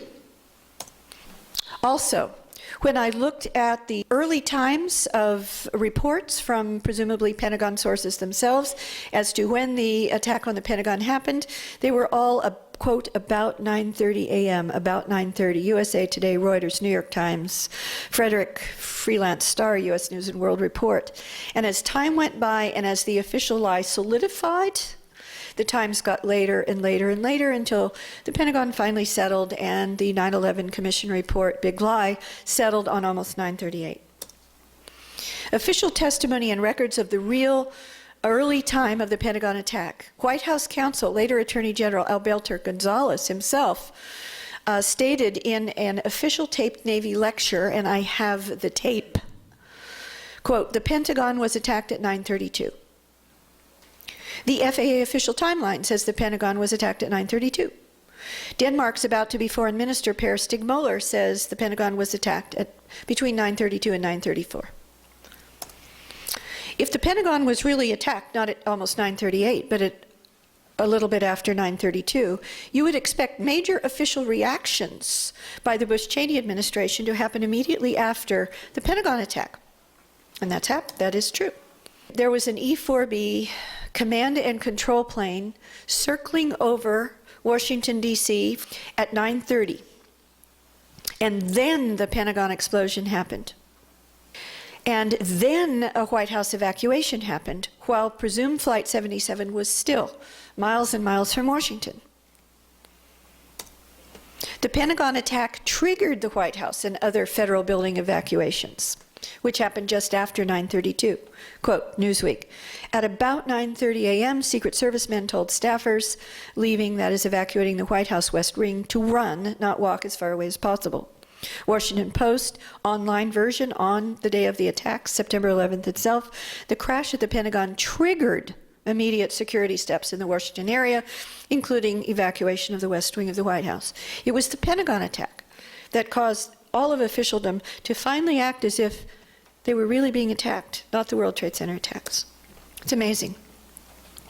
The approximately 9:32 Pentagon attack also finally triggered the Secret Service to remove Bush from the Florida classroom.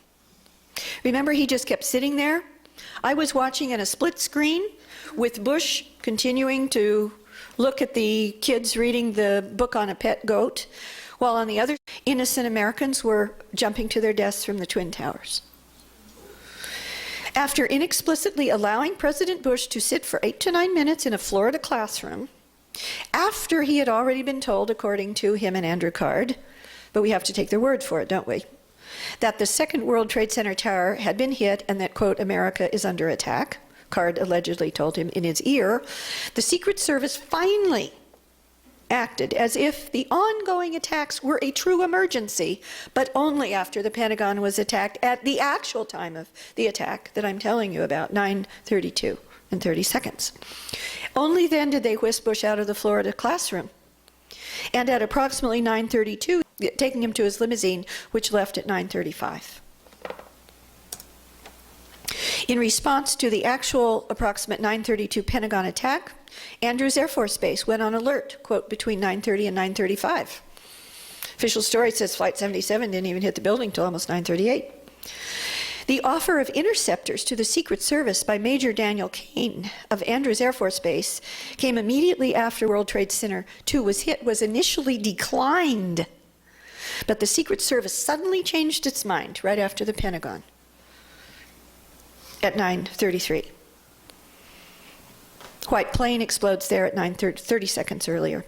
At 9:33, Langley Air Force Base interceptor pilot Dean Eckman received a shoot-down order for any planes coming within 30 miles of Washington, right after the explosion of a plane at the Pentagon.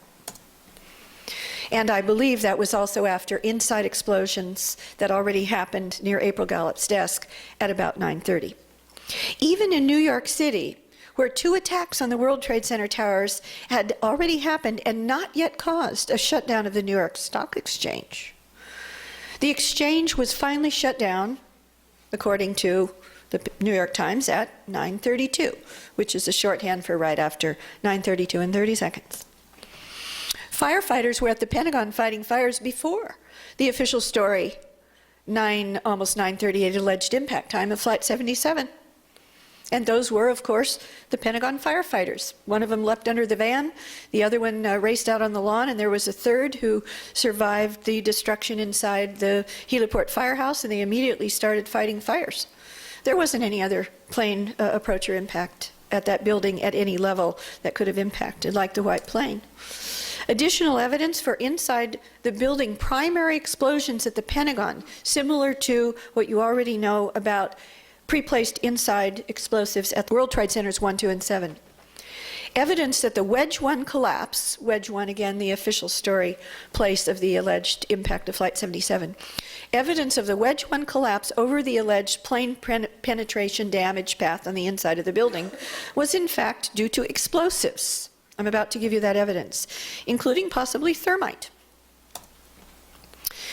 These are images on the top of the Oklahoma City Murrah Federal Building after it was known to have been destroyed by inside bombs, as well as an outside truck bomb, but we know that there were at least 4 internal bombs in addition to the cover story outside Ryder truck bomb. And then at the bottom is the Pentagon after collapse of the section of Wedge 1 over the alleged impact point of Flight 77. using Al-Qaeda hijackers as the cover story. Witnesses to the sounds of a series of explosions also in the Pentagon use almost identical language to World Trade Center firefighters describing the going off of pre-placed controlled demolition explosives. So here are just some of these witnesses. Lieutenant McCowan, first floor D-ring in the Naval Command Center of the Pentagon on 9/11. Quote, "It sounded like a series of explosions going off, a series of bombs exploding, similar to like firecrackers when you light them and you just get that series going off." Again, identical language to the description of firefighters from the Naudet brothers video of the World Trade Center saying they went off like firecrackers coming down. It was like, it was if they had detonated. Yeah, as if they were planned to take down a building. Boom, boom, boom, boom, boom, boom, boom. And it just started going pop. It just started going boom, boom, boom, boom, boom. And he goes, "How fast?" I go, "Like firecrackers." Lieutenant Colonel Thurman, second floor D-ring of the Pentagon on 9/11. To me, it didn't seem like a plane. To me, it seemed like it was a bomb. Being in the military, I've been around grenade and artillery explosions. In other words, he's been around bombs. It was a two-part explosion to me. It seemed like there was a percussion blast that blew me kind of backwards in my cubicle to the side, and then it seemed as if a massive explosion went off at the same time. This graphic, which is a little bit difficult to see, shows the explosion that McCowan and Thurman experienced. This is from the Pentagon Building Performance Report. That's a vertical rectangle that is in orange, and the building, the official Pentagon Building Performance Report itself states that that damage on the first floor was probably due to an independent, that is independent of any plane impact, explosion, as fire would have at most, the official story is fire, would have at most collapsed the second floor downward, not thrusted upward. So what that rectangle is the area where the ceiling of the first floor and the floor of the second floor was pushed upwards by a very major force. And it could not have been due to a lateral plane impact. Which probably means that this famous photograph at the Pentagon wall is of that explosion. Why? If you notice that this fireball in the center of the wall, which may or may not be the same fireball seen in that famous 5 frames, but this looks like the white yellow hot of a thermite explosion to me. Whether it is or not remains to be seen, but if you notice, there are 2 separate sources of smoke. To the right, or which is to the south, is the major billowing black smoke cloud that everybody knows about. But there's a second one to the left, which is at the heliport, and they are separate. And neither of those smoke clouds are coming from that fiery point. Now compare what you just saw at the Pentagon to the explosion of a plane hitting a cement wall. It's nothing like it. There's no pulverized cement debris. Instead, as we are going to see, that the Pentagon wall at that point turned to mush. So I have to ask myself, was thermite placed somewhere at or around the columns of the so-called plane penetration path on the inside of the Pentagon?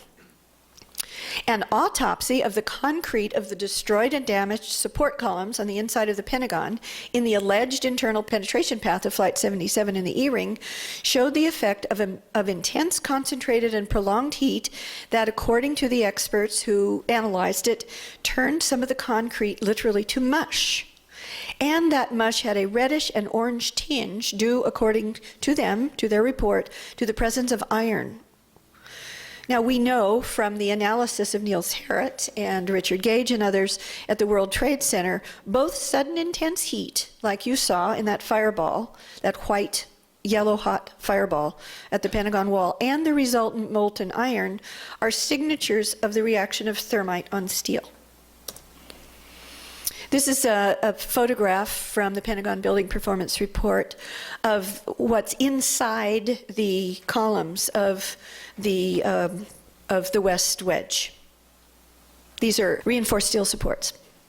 In fact, a massive explosion happened at just the time of the collapse of the outer wall over the alleged plane impact point, which is yet further evidence that another internal explosion caused that collapse. This is a live video clip from the Pentagon that morning. Note the time on the clip of 10:10 a.m. And once again, on the left-hand side of your screen, you are looking at the Tower 2, the first one. This is all New York now. Michael, if you can hear me, we just heard another explosion down at the Pentagon building. We just heard another loud explosion down at the Pentagon building just seconds ago. That's our Audrey Barnes, who is standing nearby the Pentagon, saying they heard a second explosion. Audrey, did you see anything, since these other attacks have been aerial? Did you see anything flying overhead just before this explosion? We can't see exactly where the source of the explosion was, but you could hear it very clearly. It was a loud boom, and I'm looking for another plume of smoke. I don't see anything right now. It might be still in that same general area where the fire is burning right now, but you could clearly hear another loud explosion. This Pentagon performance report graphic also falsely claims, if you notice across the upper part, those little red or orange dots, those are on the columns, the outside columns. Column 14, kind of in the middle, is where the official story says Flight 77's nose hit, and then it went in at a diagonal angle. And down in the lower right is the alleged C-ring exit hole. The Pentagon Building Performance Report falsely claims that 8, those are those orange dots, that 8 external columns were destroyed. However, that is not true. And this is the proof of it. I was very excited when I found this extremely rare and extremely important photograph. It's the only one I know of that is very clear, that was taken after the initial fires were out at the Pentagon wall. This is at the alleged official story impact point, but before the collapse of the wall over this very area. And what you see is that almost all the damage, in fact, as the Pentagon Building Performance Report itself said, I would say at least 90% of the damage, if not more, was on the first floor, and only a very small percentage where you see that kind of T with the 2 windows on either side where the glass is blown out on the second floor. But if you notice, there are the columns, even though they're bowed out, are still standing to the right of under the T and over to the left. And there are only 4 columns that are missing, not 8, which is impossible for the official story of a plane that had a wingspan of 124 feet. You're looking at only 50 feet of a non-round impact hole. And many people in the 9/11 truth movement falsely have claimed that, inadvertently or otherwise, that this T area with the windows blown out on either side on the second floor in the center of the photograph, that is the so-called entrance hole of the plane. It is not. And what they do is they show photographs that don't show the bottom floor at all. And then remember, of course, that the columns were bowed out and not in, as they would be from an external impact of a very large, fast-flying object of great force. And at the Pentagon on the morning of 9/11, you saw all of these fire trucks putting out their mist and spray and foam. I believe the real purpose of that mist and spray and foam, which really wasn't putting out fires at that point, was to prevent you from seeing that there was not an alleged impact hole where the official story claimed that it was. So, we have seen that the physical evidence clearly supports primary inside explosives. By primary inside explosives, I mean that aren't the result of the impact of a plane or fires therefrom. Yes, there were reports by eyewitnesses also of explosions and explosives throughout the chain of command from the very highest levels of the Pentagon on down. Secretary of Defense Rumsfeld and his 3-star top military aide. When Secretary of Defense Rumsfeld was asked by Sam Donaldson what happened at the Pentagon right after the attacks, he said, "A bomb?" Acting head of the National Military Command Center, Captain Charles Leidig. Captain Leidig, had no awareness of Flight 77 coming back to Washington, D.C. at all. His first awareness was a call from Secretary of Defense Rumsfeld's 3-star aide, that's an extremely high military officer, who asked if he, meaning Leidig, felt the explosion in the building and asked Leidig to investigate whether it might be a terrorist attack. Witnesses to cordite and gunpowder, which has an extremely distinct smell from jet fuel and kerosene, burning jet fuel and kerosene. Chairman of the Joint Chiefs of Staff himself, General Shelton, upon arriving at the Pentagon on 9/11, has said in his memoirs, page 434, called Without Hesitation, quote, "The smell of cordite, or gunpowder, was overwhelming." Don Perkel, another witness, "People shouted in the corridor outside my office that a bomb had gone off. Even before stepping outside, I could smell the cordite. Then I knew explosives had been set off somewhere." And many other witnesses as well. So, according to the official story then, the only primary damage at the Pentagon was in the outer E, D, and C rings in Wedge 1, due solely to the impact and resultant fires and damage from a plane, 90 to 95% on the ground floor, a little bit on the second floor, and going only into the inside of the C ring. However, that is not what happened. There is, in fact, major damage on 9/11 in the innermost rings, the A and B rings as well. In an interview that I personally did at the Naval Postgraduate School with the Assistant Secretary of Defense for Special Operations on 9/11, former top Green Beret, Robert Andrews, he told me, quote, as he drew a diagram of it, which I've retained, quote, "My aide and I had to walk over dead bodies on the inside of the innermost A ring," unquote. Also, the B ring, next in from the C ring towards the center courtyard, the B ring between the fourth and fifth quarters was decimated. Washington Post. Pentagon rescue team to the Washington Post on 9/11, its online version, that day of the attacks, quote, "When we got into the building, we started to feel the heat right away, and as we walked deeper down the hallways," deeper means towards the center, not away from it, "it got hotter and hotter, not cooler and cooler.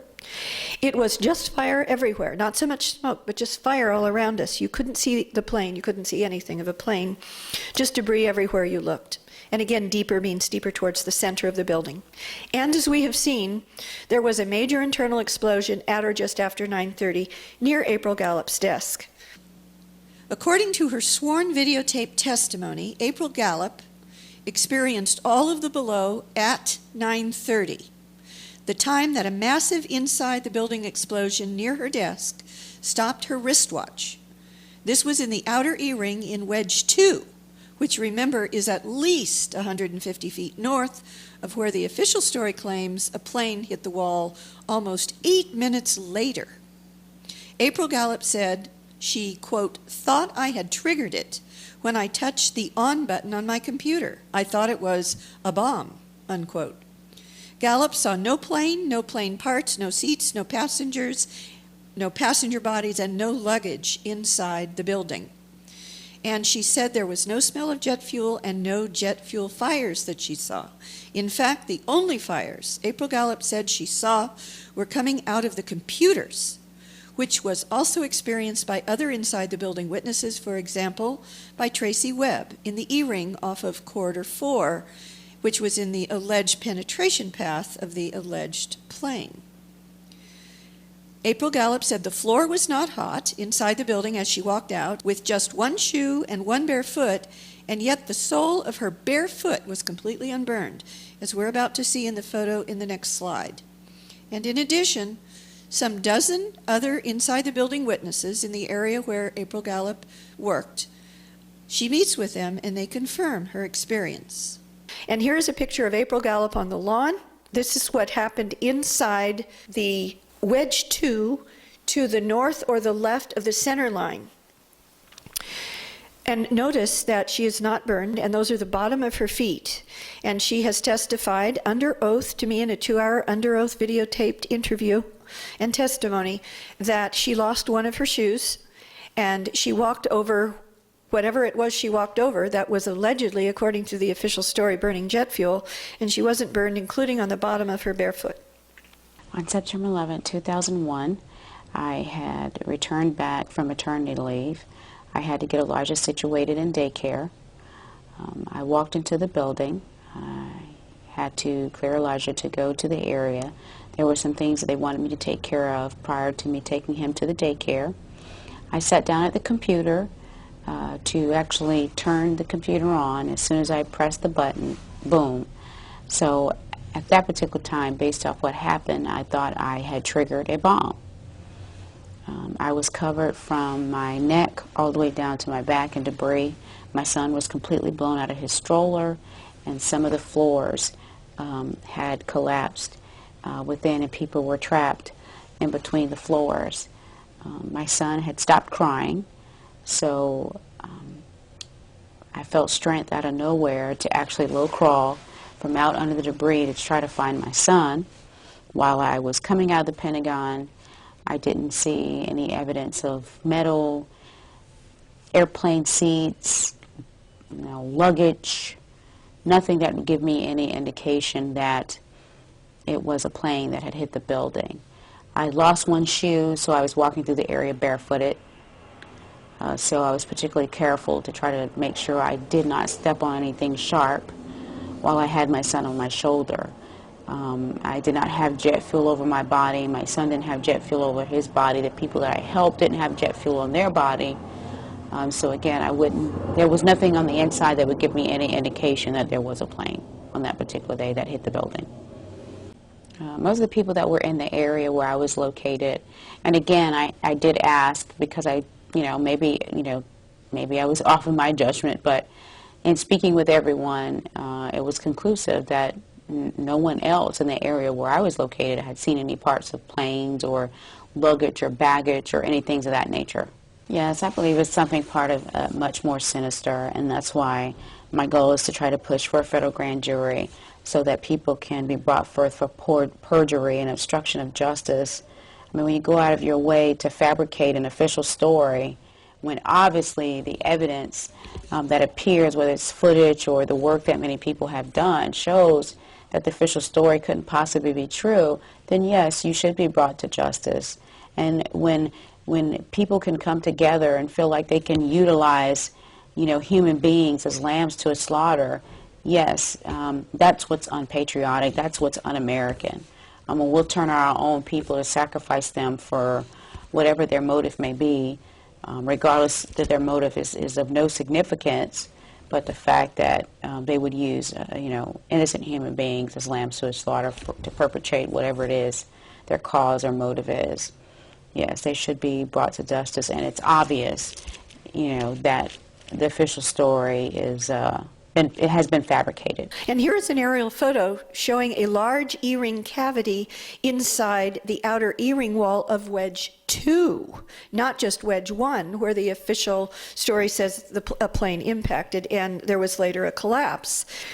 April Gallup, also, you should know, for 9/11 truth aficionados, did not walk out of the alleged entrance hole. Of course, there wasn't an entrance hole to begin with to walk out of. But the first official interview that she gave, which was to the Army historians, she stated that she and her son exited through a window behind the Fort Myer fire truck that you have already seen, the back of which was on fire after the white plane exploded there at 9:32 and 30 seconds and stopped the heliport clock at that time. And the Army historians also interviewed the other people that helped her and her infant son out of that blown out window just behind the fire truck. And here you see the fire truck, and you can see the blown out window behind the back of the fire truck. And then just as the outer columns, as we've seen to the right and left of the alleged impact point of Flight 77 in wedge 1, were bowed outwards, not inwards. In other words, consistent with an internal explosion with its pressure wave coming out instead of an external impact by a large, heavy, fast-flying object. Similarly, in wedge 2, further north, where April Gallup worked, a massive internal force thrust office debris towards the outer windows. And you can see them. If this were a higher resolution photo, you could clearly see that this office debris is just forced out of the windows. Windows also first bowed out and then back in. Witness Lieutenant Colonel Victor Correa, who worked in the office of the Army Deputy Chief of Staff for Personnel, in the direct path of the alleged official story penetration of Flight 77, said, quote, "I noticed the windows going out and then coming back in. We thought it was some kind of an explosion, that somebody had got in there and planted bombs because of that." Army Fort Monmouth TDY auditor Michael Nielsen, whom I personally interviewed, told me, quote, "Hundreds of people raced down the halls past him out the south side exit, shouting, 'It's a bomb, bombs, it's a bomb,' i.e. explosives." And as a plane did not hit at the Wedge 1 impact point, this famous 5 frames video, which we're showing again, is therefore evidence of what? Only of an explosion, and or the white plane destruction, not of an impact. There were also multiple primary inside explosions independent of any impact or fires therefrom. We've already seen April Gallup says that her watch was stopped by this massive explosion by her desk in Wedge 2 at 9:30, at 9:31 and 40 seconds. Stopped Navy area clock, which we saw very early with the firehouse clock, and at precisely 9:43, according to the official story, sole survivor of the Naval Command Center, which was the second and third rings in the alleged penetration path of Flight 77, stated at precisely 9:43 was the explosion in the Naval Command Center. At 10 o'clock, explosives went off on columns in the alleged penetration path. And at 9:48, there was another large Pentagon explosion. There were bombs going off inside the buildings over quite a long period of time. This slide shows the relative times of the inside the building explosions at the Pentagon on 9/11 relative to the outside explosions at the Pentagon that morning. At 9:30, as we have seen in Wedge 2, well to the north of where the official story says Flight 77 allegedly impacted, almost 8 minutes later, April Gallup's wristwatch was stopped by a massive explosion inside the building at 9:30. At 9:31 and 40 seconds, another inside the building explosion stopped the Navy area clock. Now, this was also the likely time of the D-ring explosion that thrust the second floor slab upwards. And then there is an external explosion, the one we know about at 9:32 and 30 seconds, when the white plane was destroyed near the heliport, stopping the heliport firehouse clock at that time. But there was also another external explosion, and that was at approximately 9:34 and 10 seconds. That was when the huge billowing black smoke cloud started to billow upwards from a diesel trailer fire outside the Wedge 1 wall, near the official story alleged impact point. And we know that time because it was caught on the Doubletree Hotel security camera digital clock. The next inside the building explosion, and this was at, quote, precisely 9:43. According to Lieutenant Kevin Schaefer, who according to the official story was the only survivor of the Naval Command Center that morning, he said that a massive orange fireball explosion went off in the Naval Command Center at precisely 9:43. And at 9:48, according to the Secret Service's log that morning, there was yet another Pentagon explosion. And the well-known explosion at the Pentagon at approximately 10 a.m., explosives likely went off on inside columns in the alleged penetration path of Flight 77, causing the Wedge 1 E-ring collapse over the alleged impact point at about 10 o'clock. The Pentagon also was expecting explosives. According to AP report on 9/11 itself, the Pentagon attack came minutes after Secretary of Defense Rumsfeld predicted there will be another event. There were bomb-sniffing dog teams at the Pentagon before the attack.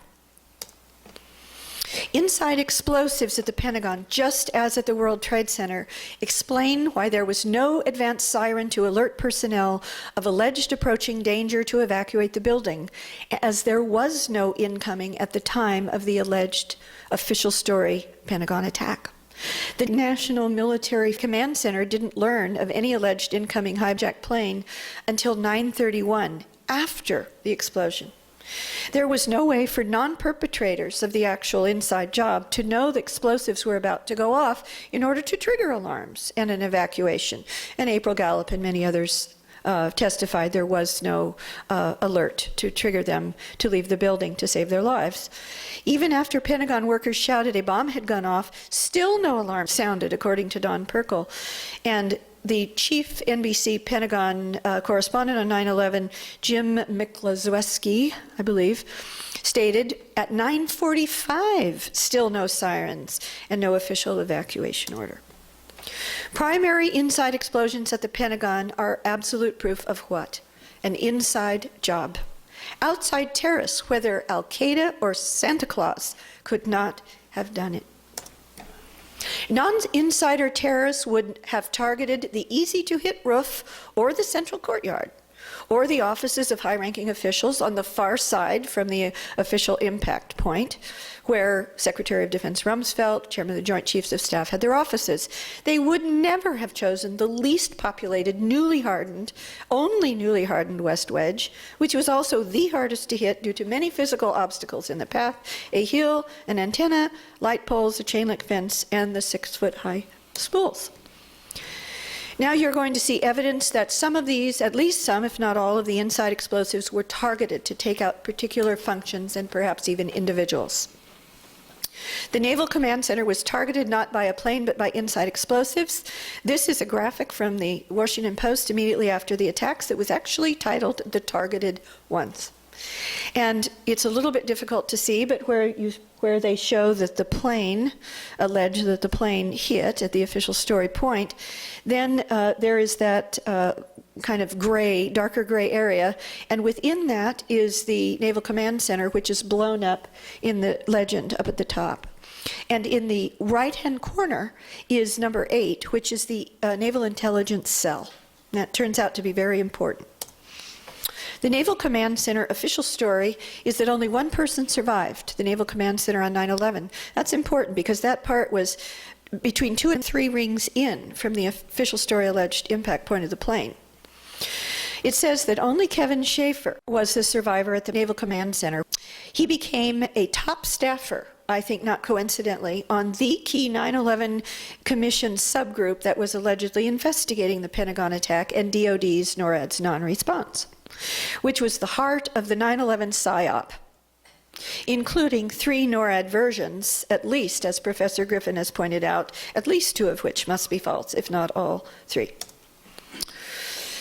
But just briefly, the Naval Command Center cover-up is important because I interviewed Rear Admiral Hathaway, who was in charge of the Naval Command Center on 9/11, and he told me that the official story is not true, that Lieutenant Kevin Schaefer was not the only survivor, that in that little intel cell, he stated that there, in the intelligence cell, which was a hardened room, hardened against bombs itself on the inside of the Pentagon, there were 18 to 19 intelligence officers, most of whom also survived. Why is that not part of the official story? Follow the money. Secretary of Defense Rumsfeld and the Pentagon's comptroller, Dov Zakheim, publicly acknowledged the day before 9/11 on September 10th that the Pentagon was missing and could not account for $2.3 trillion. The adversary is closer to home. It's the Pentagon bureaucracy. According to some estimates, we cannot track $2.3 trillion. Mr. Secretary, according to the Comptroller General of the United States, there are serious financial management problems at the Pentagon, to which Mr. Cooper alluded. Fiscal year 1999, $2.3 trillion missing. Fiscal year 2000, $1.1 trillion missing. And DOD is the #1 reason why the government can't balance its checkbook. The Pentagon has claimed year after year that the reason it can't account for the money is because its computers don't communicate with each other. My second question, Mr. Secretary, is who has the contracts today to make those systems communicate with each other? How long have they had those contracts? And how much have the taxpayers paid for them? Finally, Mr. Secretary, after the last hearing, I thought that my office was promised a written response to my question regarding the 4 war games on September 11th. I have not yet received that response, but would like for you to respond to the questions that I've put to you today, and then I do expect the written response to my previous question, hopefully by the end of the week. Thank you, Representative. The second question, I've forgotten what the second question was. Susan Lindauer has stated publicly at the Vancouver hearings, at which I was also a speaker and an expert witness, that the CIA knew this was actually $5 trillion at that time. The Army Financial Audit Area and the records therein were destroyed in the attack in the area close to April Gallup's desk with those inside explosives that she insists went off right around 9:30. And she also, if you recall, claimed that the only fires she saw on the inside of the E-ring in Wedge 2 were coming out of the Army area computers. Flight 77 not only did not hit the Pentagon, it didn't get anywhere close, and it was never ID'd, ever, affirmatively ID'd, as the eastward flying plane that approached the Pentagon at almost 9:38. With Barbara Olson's phone calls now officially non-existent per the FBI, American Airlines, and the Pentagon, there is, according to Professor David Ray Griffin, and I agree with him, zero, that is no evidence that the outgoing plane, whatever it was, even turned back east. And with its transponder off, Dulles Air Traffic Control had only a blip, never a positive ID, and did not have any altitude or speed, which has been confirmed in a videotaped interview by Secretary of Transportation Norman Mineta, that when he talked to the FAA, to Monty Belger, that Belger said they did not have altitude or speed. And there was a C-130 pilot that allegedly saw the attack on the Pentagon. That is not true. He never ID'd the plane, and he did not see the impact. Which can be proven from the now released audio tapes from the air traffic control tower that the C-130 pilot was talking to, and from the radar records. Regarding the plane that took off from Dulles at 8:20, the reason I said, quote, whatever it was, unquote, is because the official Bureau of Transportation, or BTS, online database statistics for all live civilian flights that flew on 9/11 that morning does not include Flight 77. The FDR, the flight data recorder data fields, also, this alleged flight data recorder from Flight 77 that one group of officials at the Pentagon said was found just inside the entrance hole, and another group of Pentagon officials said was found just inside the exit hole. The flight data recorder data fields that could have positively identified the FDR as coming from Flight 77 or even from any American Airlines plane at all had been zeroed out, and according to FDR expert Dennis Cimino, had been intentionally removed. This is further proof that the flight data recorder data, importantly based upon which the Pentagon has claimed that it learned the time of the attack of almost 9:38 from the FDR. Further proof it was doctored is that the data from that FDR was downloaded 4 hours before the Pentagon reportedly found it. Why the 9:37 and 46 seconds so-called, I call it the FDR or radar data plane, cannot be Flight 77. At 8:54 and 43 seconds, Indianapolis FAA Air Traffic Control, which was tracking what they believed was Flight 77, began a descent before the official story says it turned back east.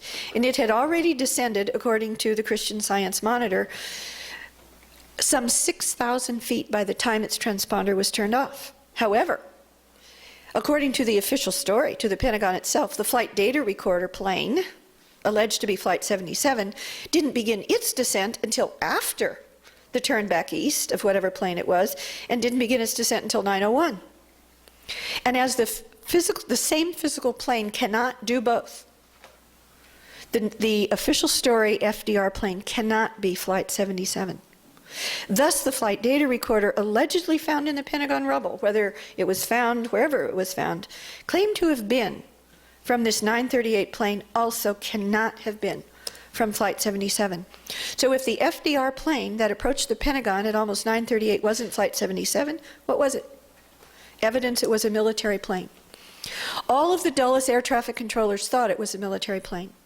Daniel O'Brien, who is the Dulles air traffic controller tracking that blip, said the speed, the maneuverability, the way he turned, and again, there was no altitude and no speed information attached to this. We all thought in the radar room, they were then many people standing around her back looking at the screen. We all thought in the radar room, all of us experienced air traffic controllers, that it was a military plane. In the room, it was almost a sense of relief. This must be a fighter. This must be one of our guys. So, what happened to Flight 77? The bottom line is we don't know. The government needs to tell us. This is what we do know. We know that at 9:09 and 55 seconds, FAA Indianapolis Air Traffic Control reported that flight missing, the flight that had left Dulles Airport at 8:20 in the morning, reported it missing and possibly crashed to the Air Force search and rescue. It is not a coincidence, in my opinion, that it was at this exact second, almost, that military air traffic controllers first, in quotes, reported picking up the never positively identified eastward flying blip, that they then violated all established protocol to assume and claim was Flight 77 when it was not, clearly intended, in my opinion, to stop the Air Force from search and rescue. The non-coincidence of this timing, I believe, is strong evidence that the military had been tracking the eastward flying plane all along via military transponder mode that only it and not the FAA civilian air traffic controllers could see. And thus, for the military, there was no so-called radar hole, making the plane invisible for this part of its flight. And also, that the official story plane, alleged to have been Flight 77, was a military plane giving off a friendly, identify friend or foe IFF transponder signal, would explain why it did not trigger any interceptor response and was not shot down. Therefore, in my opinion, I do not believe that there was any stand-down order needed to explain what happened at the Pentagon for two important reasons. One, it wasn't a civilian airliner. We've shown that by many means. And it didn't get through the system, the defense system, to hit the building in any case. In summary, Flight 77 was nowhere near the Pentagon when inside explosives went off over 5 minutes before it allegedly even approached the building, was nowhere near the Pentagon when a white plane with two stripes, red and blue, or red, orange, and blue, made to simulate an American airline plane, exploded near or at the heliport, stopping the heliport clock at 9:32 and 30 seconds, over 5 minutes before the official story says Flight 77 got anywhere near the Pentagon. Also, there is zero evidence that whatever plane left Dulles at 8:20 turned back east at all, towards Washington, D.C. in any case. And the westward flying blip was reported possibly crashed by FAA to Air Force search and rescue before it even turned east. And even if whatever plane was flying east had hit the Pentagon, which it didn't, we have proven, it couldn't have penetrated to just the inside of the C-ring, as claimed by the official story, and have caused the massive destruction found all the way into the innermost A and B rings. And finally, the FDR plane, alleged to have been Flight 77, was almost certainly a military plane. The real story at the Pentagon, I believe, I have proven to you, is thus the same as the real story at the World Trade Center on 9/11. That story is pre-placed inside the building explosives with plane approaches and impacts and or destructions of the plane as the cover causes. And inside explosives at both the World Trade Center and the Pentagon can mean only one thing. 9/11 was literally an inside job. How do we identify the operational mass murderers? We would need to know who made and controlled the weaponized military-grade nanothermite that has been found, some of it unreacted, in the World Trade Center dust, number one. And I believe we would need to know who made and controlled the weaponized nanospores in the anthrax letters, which were dated September 11th, after all, and who specializes in nanosol gel processes, which use silicon and silica that are found both in the World Trade Center dust and in the anthrax letter spores. And who would that be? So who could have controlled weapons-grade nanothermite of the signature in the World Trade Center dust? Well, I found out. This is at least one serious possibility. It may not be the only one, but remember, this is an inside job. Quote, from Army Major Doug Rockey, retired director of the United States Army's depleted uranium project, to both myself and Professor Stephen Jones in Irvine, California. I was standing only approximately 1.5 feet from him when he said this.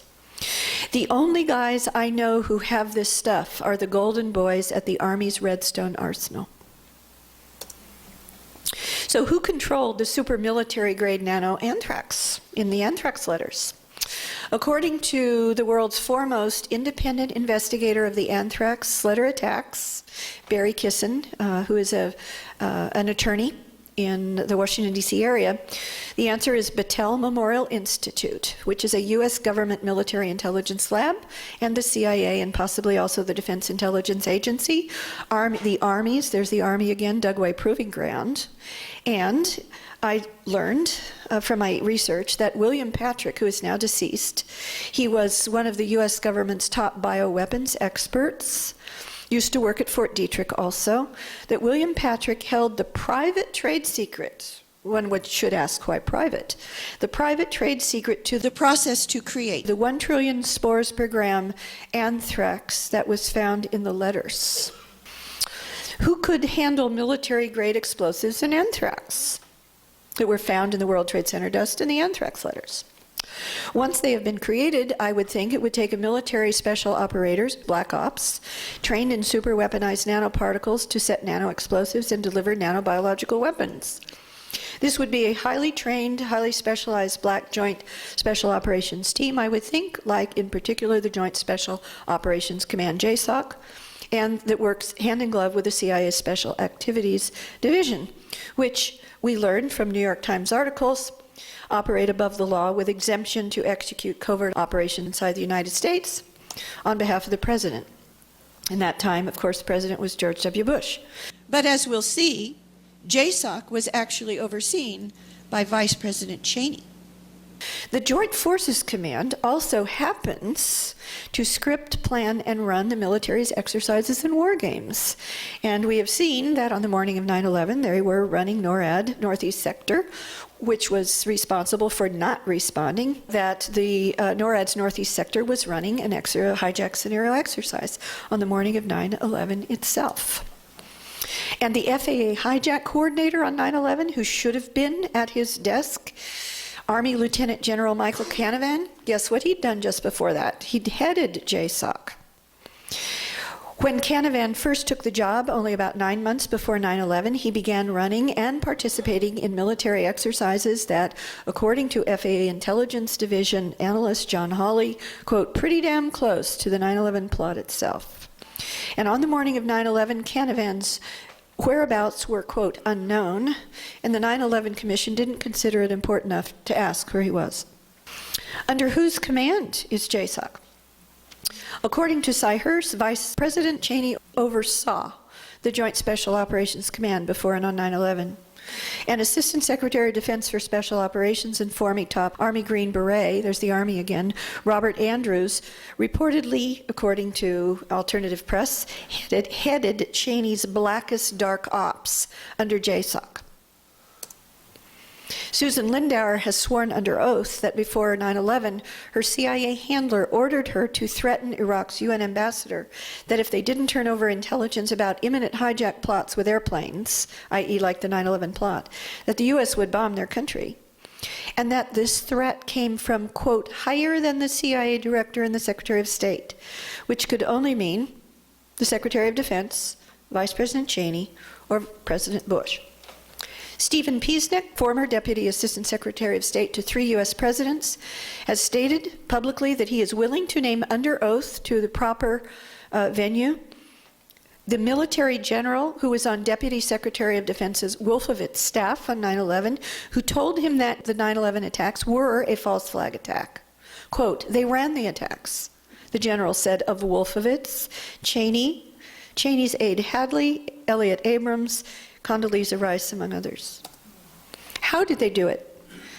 I believe the evidence shows that 9/11 was a red, white, and blue smoke and mirrors preemptive self-attack, planned and executed under cover of hijack scenario exercises onto which the neocon high cabal, headed by Wolfowitz, Cheney, and Rumsfeld, planned and orchestrated the overlay of inside-the-building explosives to ensure its spectacular success, a la the Reichstag fire, while also taking out targeted offices and functions, i.e. the Naval Command Center and the Army auditors who were trying to track the $2.3 trillion that Rumsfeld had acknowledged. We cannot track $2.3 trillion. The day before 9/11 was allegedly missing. NORAD's Northeast Sector operational commander on 9/11, Colonel Bob Marr, just happens to be an expert in red team gaming verisimilitude. Verisimilitude is a fancy word for making an exercise or war game seem real.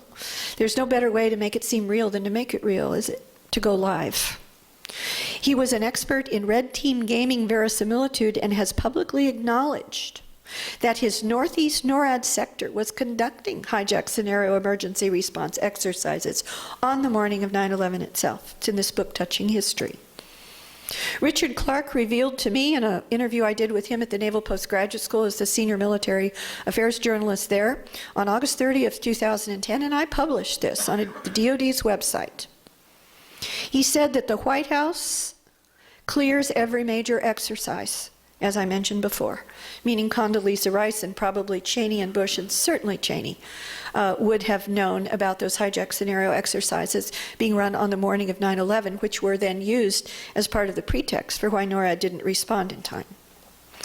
White House approval of hijack scenario exercises being run on 9/11 itself would have to have been known about and approved by at least Rice and Clark. JSOC NORAD exercise scenario planners and executors were the core, I believe, of the operational plot. Why NORAD, which is an Air Force agency, lied at least twice and probably 3 times to Congress, as well as the 9/11 Commission, putting out 3 contradictory timelines of its non-responses of its fighter jets in time. And the 9/11 Commission seriously considered referring NORAD DoD to the Department of Justice for criminal investigation for lying and obstruction of justice. 9/11, in my very educated opinion, was not just an evil inside plot, it was a diabolical inside plot, whose purpose was, in my opinion, to terrorize the United States into putting Israel's interest above our own. I call that treason.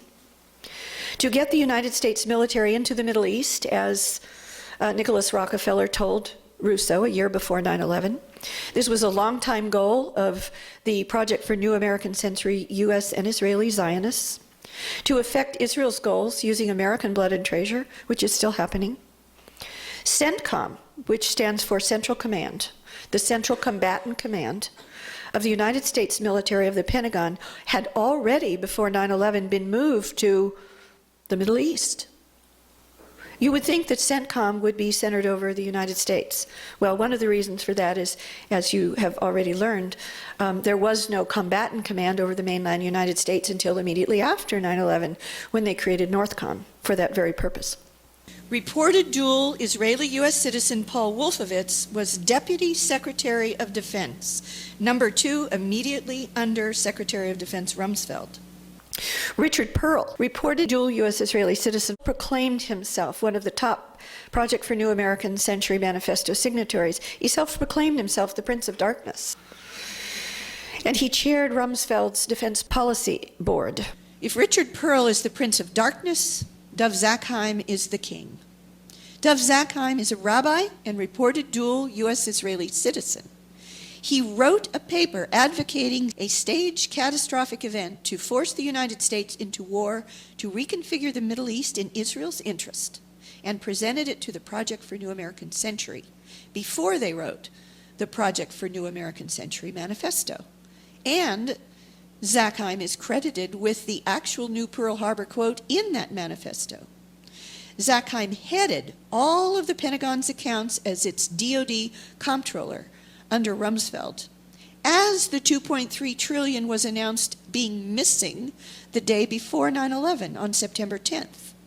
CIA whistleblower Susan Lindauer says it was really $9.1 trillion and that it had gone for Israel.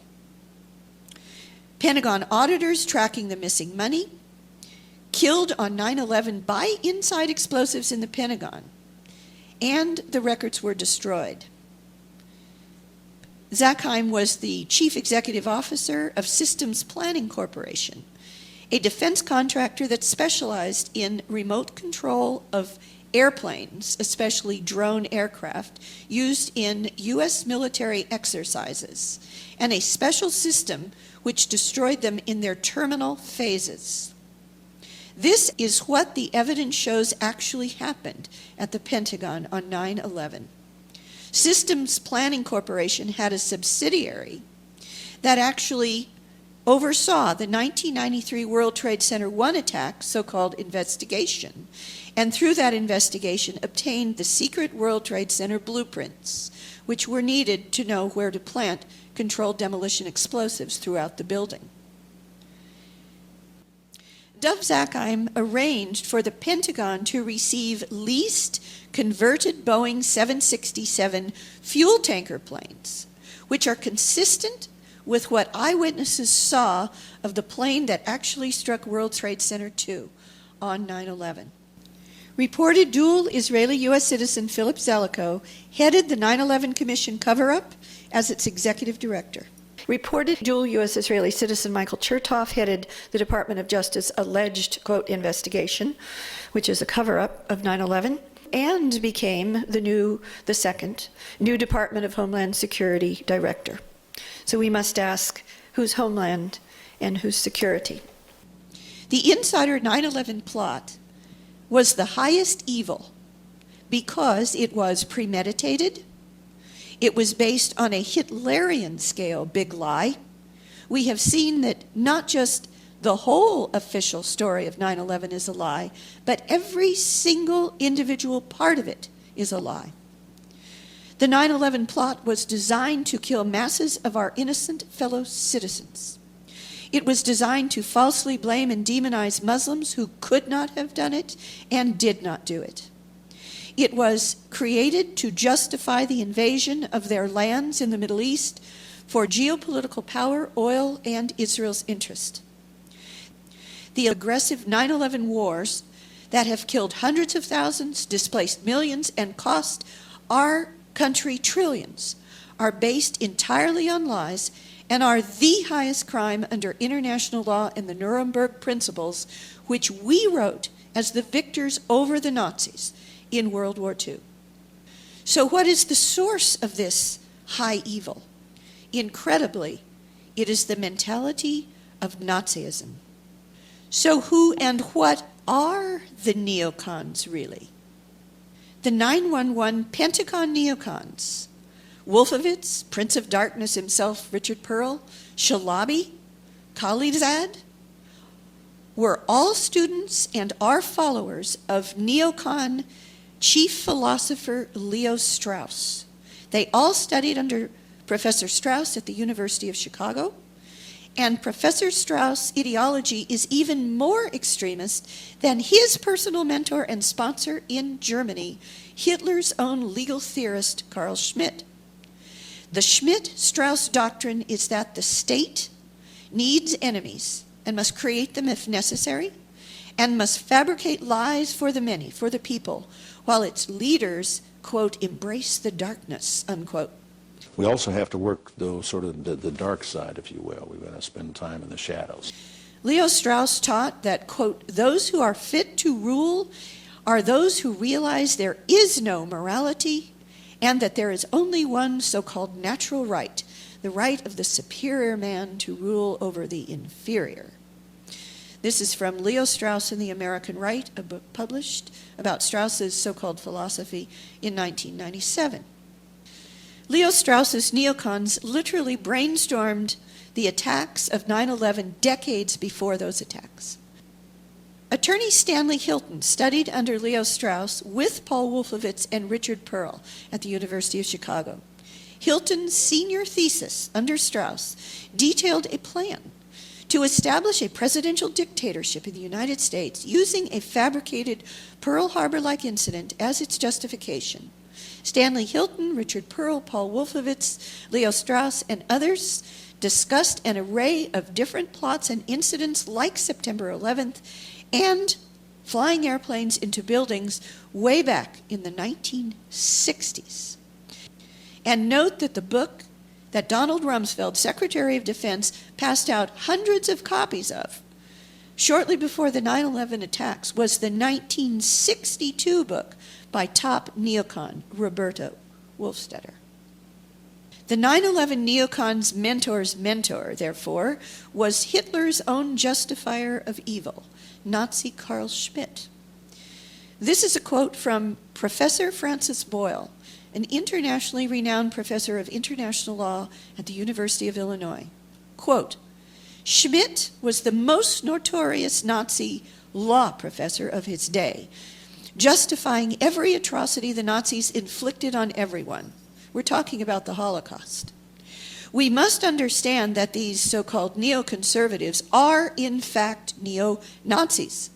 They espouse the Nazi doctrine of Schmidt and Strauss and Machiavelli and Nietzsche, the doctrine of the Superman, unquote. This is what internationally acclaimed journalist Seymour Hersh had to say. Quote, "We, that is the United States, has been taken over basically by a cult. 8 or 9 neoconservatives, we've seen they're really neo-Nazis in their mentality, have somehow grabbed the U.S. government. Just how and why they did it so efficiently, we'll have to wait for much later historians and for better documentation than we have now. But they managed to overcome the federal bureaucracy and the Congress and the press with the greatest of ease. This does say something about how fragile our democracy is." Unquote. Lawrence Wilkerson, who was Chief of Staff to Secretary of State Colin Powell in the Bush-Cheney administration, about this same coup said, "It's not a coup, it's worse." This is how retired 4-star U.S. Army General and top NATO commander Wesley Clark put it in a 2003 public address at the Commonwealth Club in San Francisco.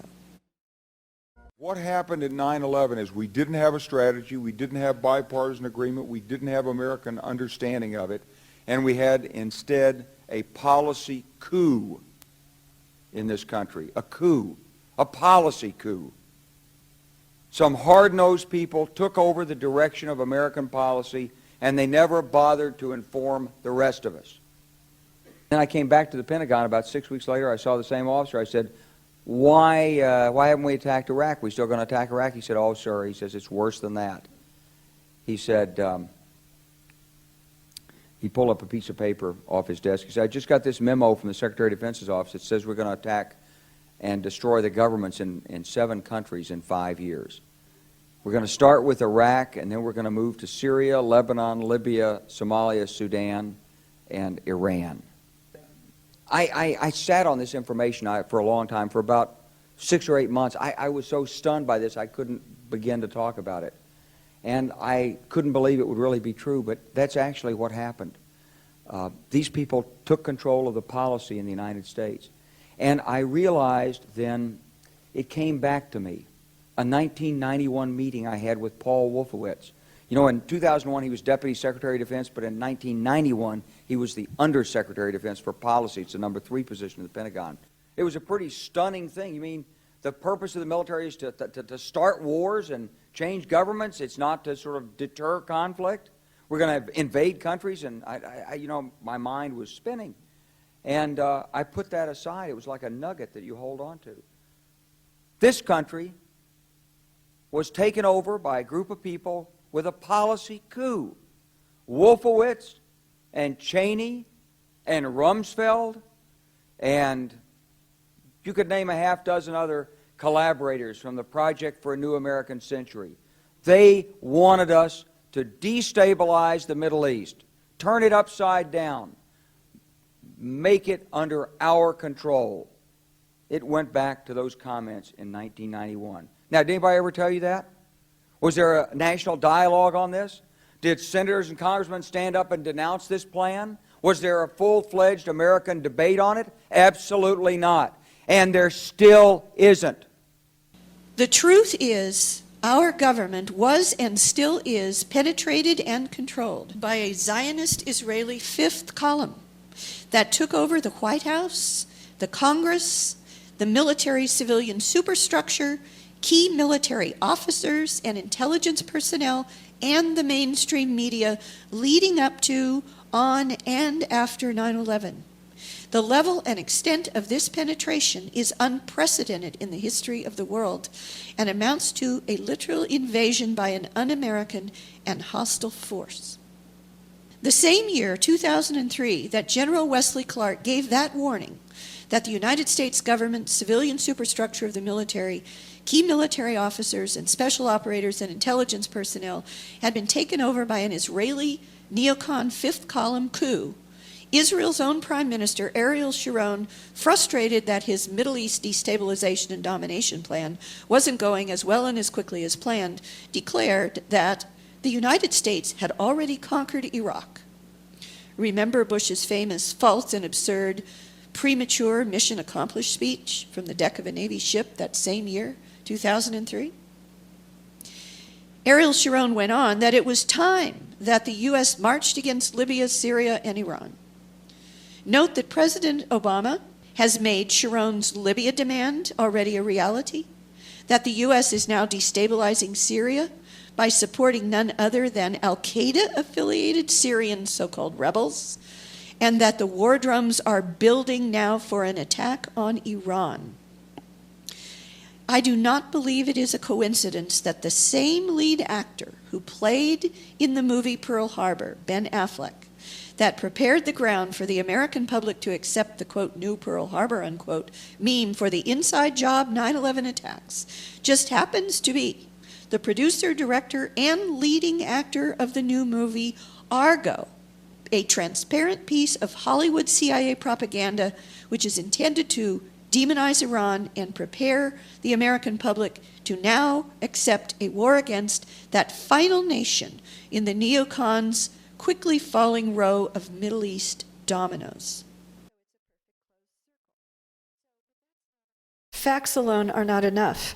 Our 9/11 truth movement, I believe, needs to become the heart and soul, maybe the main impetus of a global truth force movement. And Mahatma Gandhi actually initiated precisely such a movement in India, which he called Truth Force, or Satyagraha, on, coincidentally, September 11th.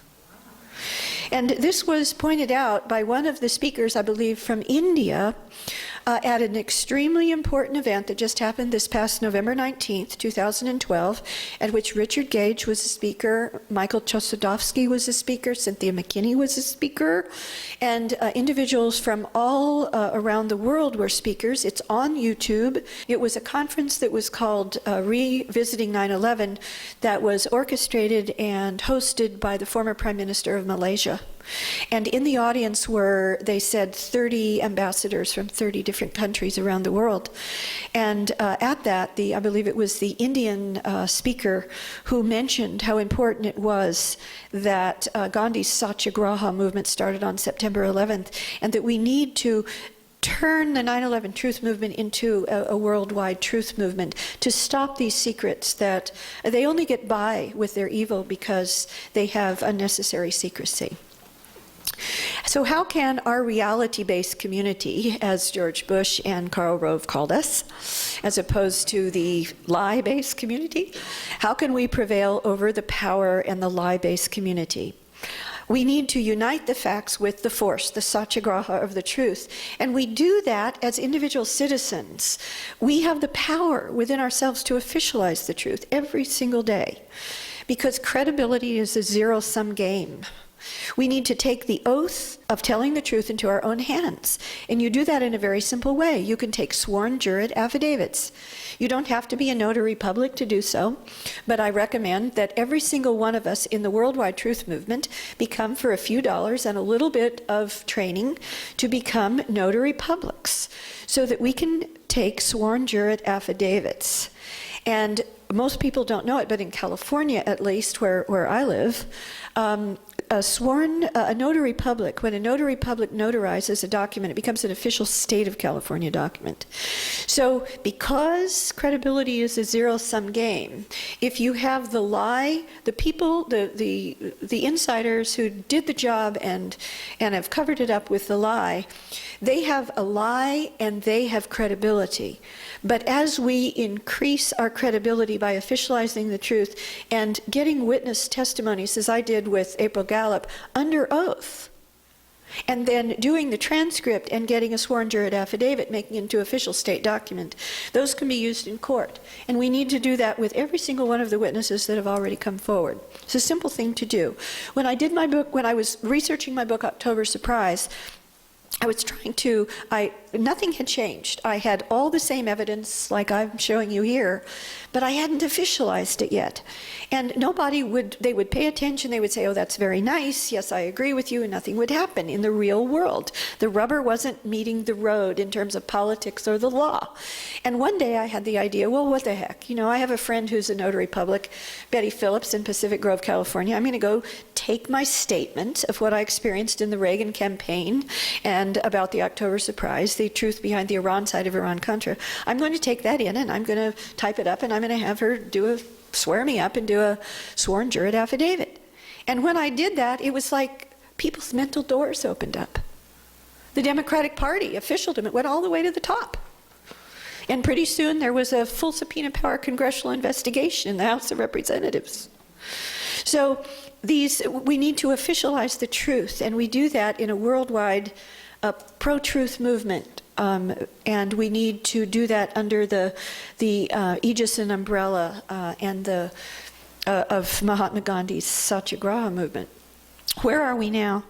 I'm just going to very briefly review the major 9/11 truth events of the past year and how we lay the evidential groundwork to bring the real perpetrators to justice.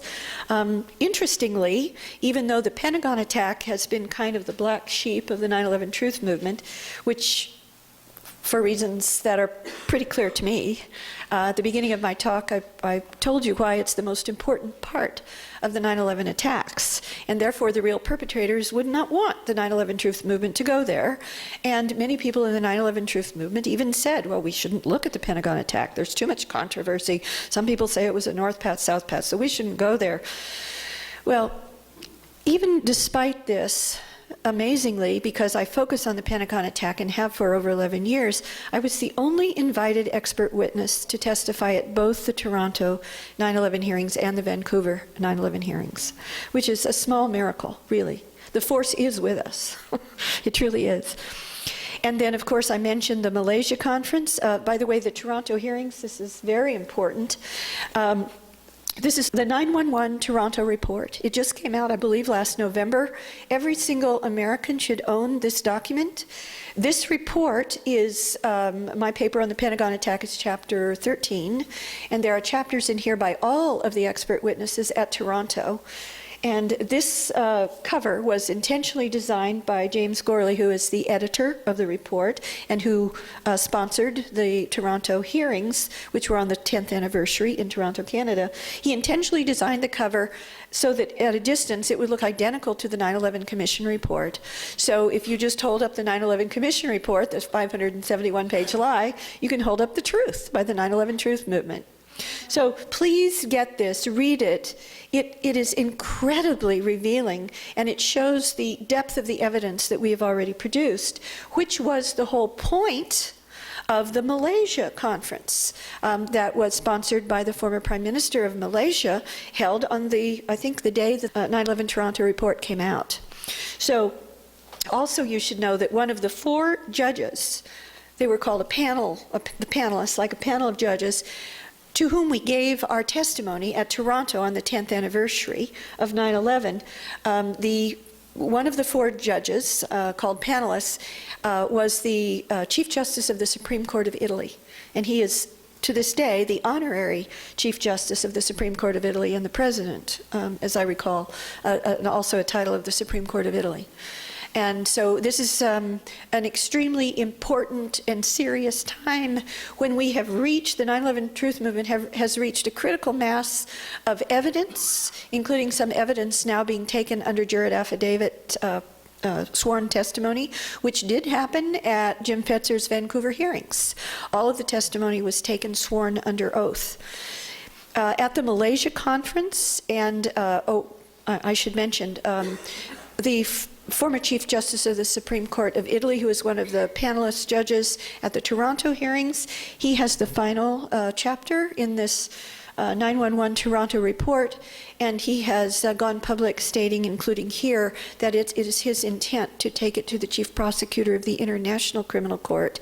And it doesn't really matter that to this point the United States is not a signatory to the jurisdiction of the court, because some 80 innocent victims of some 80 countries, most of whom are signatories of the International Criminal Court and therefore have jurisdiction, can bring this matter before the International Criminal Court, and that includes Italy, his country. The greatest accountability opportunity of all, in my opinion, is the upcoming 9/11 Guantanamo trial. Believe it or not, as I was on the airplane coming here, which was on January 10th, so I was reading the New York Times of January 10th about what happened the day before, January 9th, a few days ago, the chief prosecutor of the Guantanamo Military Tribunal announced Wednesday, January 9th, that he is abandoning terrorism conspiracy charges against Khalid Sheikh Mohammed and the other 9/11-5. Now, why is that important? Why is that incredibly important? Why does it matter so greatly for our truth movement?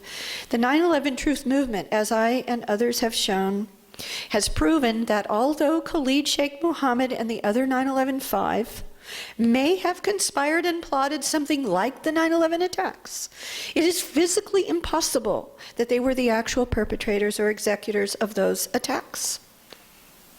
And therefore, the chief prosecutor of Khalid Sheikh Mohammed and the 9/11-5 has just ruled out the only charge that they could possibly be found guilty of under the facts, leaving only what they could never be found guilty of, which is the actual act. This is extremely important, and the 9/11 Truth Movement, I believe, needs to get this report as well as sworn affidavits as soon as possible to the defense attorneys of the 9/11-5. And in conclusion, the 9/11 Truth Movement and we the citizens, we the people, must never give up. If we don't, because this is a zero-sum game, we will eventually win, and the real perpetrators will be brought to justice. Thank you.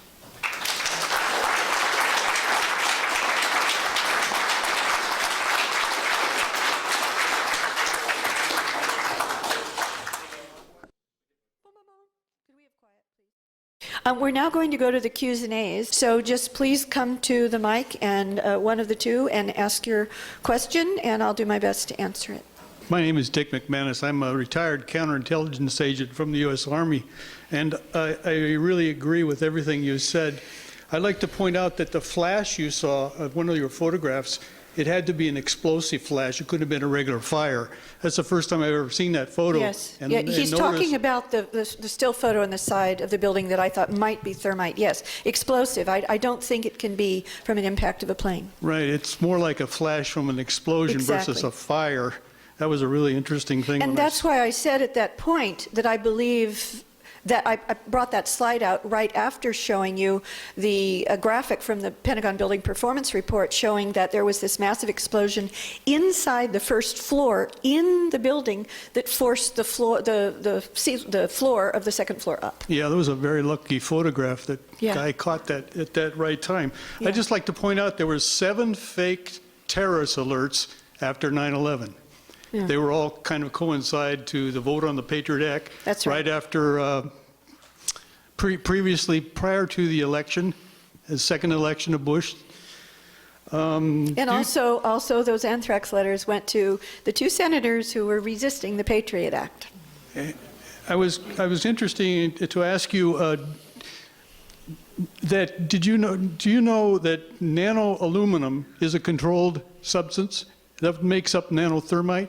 Yes. Have you looked into, is there any records of who had access to nano aluminum, which is a component, a necessary component in order to make nanothermite? That's a very good question. I haven't personally, because that's been a World Trade Center question, but I know that Kevin Ryan has addressed that issue in one of his published articles. I would recommend you read. Do you know how much time it took before the alleged FBI came and confiscated the videotapes from the... It was almost instant. I mean, do you have like Yes. instant really gets you suspicious. No, as- not almost. What we do know, for instance, at the Citgo gas station, Right. at this, and as I understand it, this is interesting. The Citgo gas station, I believe, was owned by Venezuela at the time, by Hugo Chavez. Find that interesting. But in any case, according to the person who managed or owned that station, I don't know which, the FBI arrived almost immediately, I think he said 5 minutes, something like that, at the Citgo gas station, and didn't even take the time to go up on a ladder or something and take out the film. They just ripped the whole camera off the wall. And they were doing that around the area. And you don't know how much time it took them to get from their FBI office to the... They were already on the scene. But the excuse or pretext they give for already being on the scene, including there were Secret Service agents already on the scene, is that before the attacks they were expecting the president to arrive between noon and 12:30. Very convenient. There had to be passengers. Barbara Olson was quite well known, and her husband even more so probably. And there had to be relatives and friends of passengers. So what happened to passengers, supposedly, I mean, there should be a whole group of people that want to know what happened to whoever was supposedly on Flight 77. Right. Well, we don't know, number one. Number two, the Bureau of Transportation BTS database, which is online, states that Flight 77 was not scheduled to even take off on the morning of 9/11 as a civilian airline flight.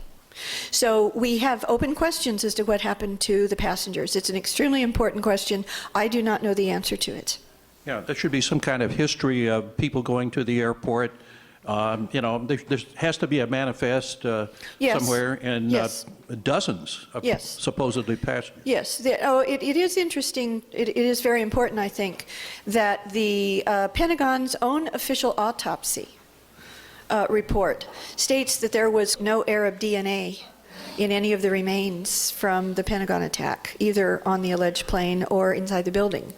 Well, the official story says that Arab hijackers were in the plane. So let's put it this way. If the official story is anywhere close to being true, and I've already demonstrated that whatever was destroyed at the Pentagon near the heliport 5 minutes or more before the official story says Flight 77 was even close to the building, there apparently were not passengers in that plane at all.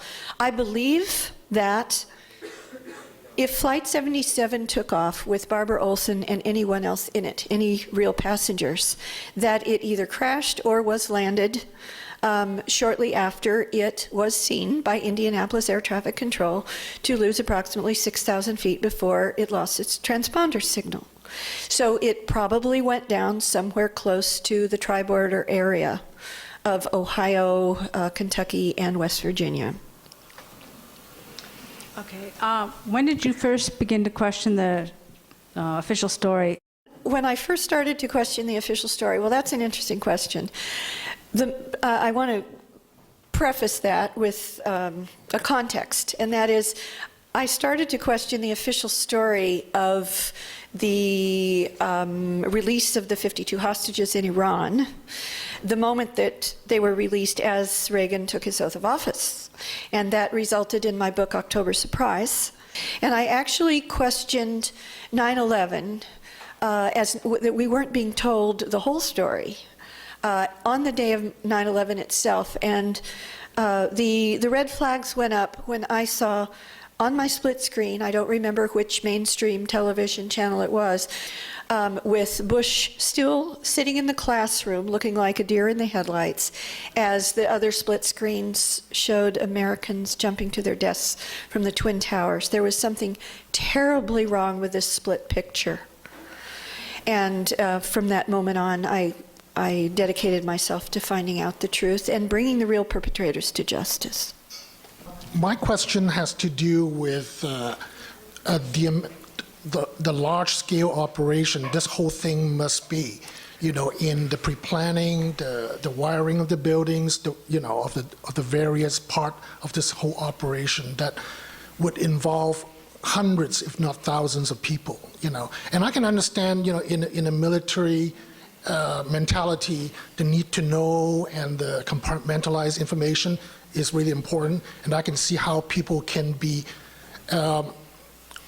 instructed to do certain things. Like, for example, the light poles being down, somebody had to put it there. You know, it didn't happen by itself. So, and also being that, and I can see this how this thing happened, and perhaps to a lot of these people's surprise that this had happened after the fact. My question to you is, you work with a lot, I mean, you were a government employee, and you work with a lot of military people. Yes. And I have to believe that most of these people are good people. They are. Yeah, and my point is, like, well, where are they now? And how do they sleep? And how do they keep silent over this whole thing? There's got to be thousands of people out there who know almost as much as you do. Yes. Well, first off, you're talking about what's called OPSEC, operational security, in a highly compartmented a black operation. And you don't get to be a black operator at that level unless you follow orders, no matter what. And you know that if you talk, you are dead, and maybe your family's dead too. And then, on the other hand, people say, well, how could they keep it secret? They kept the Manhattan Project secret with far more people than that, number one. And number two, how could my government do this? They did it at Pearl Harbor, the original Pearl Harbor. That's why they wanted a new Pearl Harbor, if you really know the history of Pearl Harbor.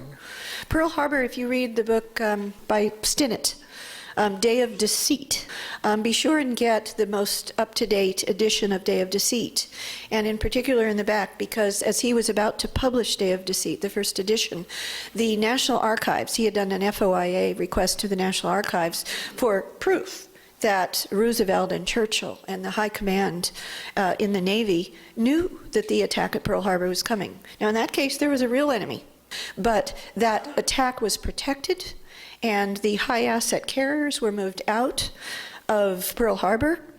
The others were ordered to remain there as sitting ducks, the Arizona and the other ships. And Admiral Kimmel, who was the chief admiral at Pearl Harbor, was explicitly, the orders were given not to tell him of the intelligence that was already known from breaking the Purple Code and the magic machine, by the magic machines. So we know that Pearl Harbor, like the Reichstag fire, if you will, was a protected attack by an enemy that was desired to happen for larger geopolitical goals. And so is 9/11. Yeah, but I see that perhaps the difference in Pearl Harbor is that, you know, we were led to believe that we have a common enemy, being the, you know, Yes. Japanese and the Nazi. It was a true enemy. Yeah, it was a true enemy. And whereas 9/11, we really want to create fear to make this fictitious enemy so we can keep pouring money into this whole machine. Well, 9/11, after 9/11, what we have done in the name of the 9/11 lie has created a real enemy.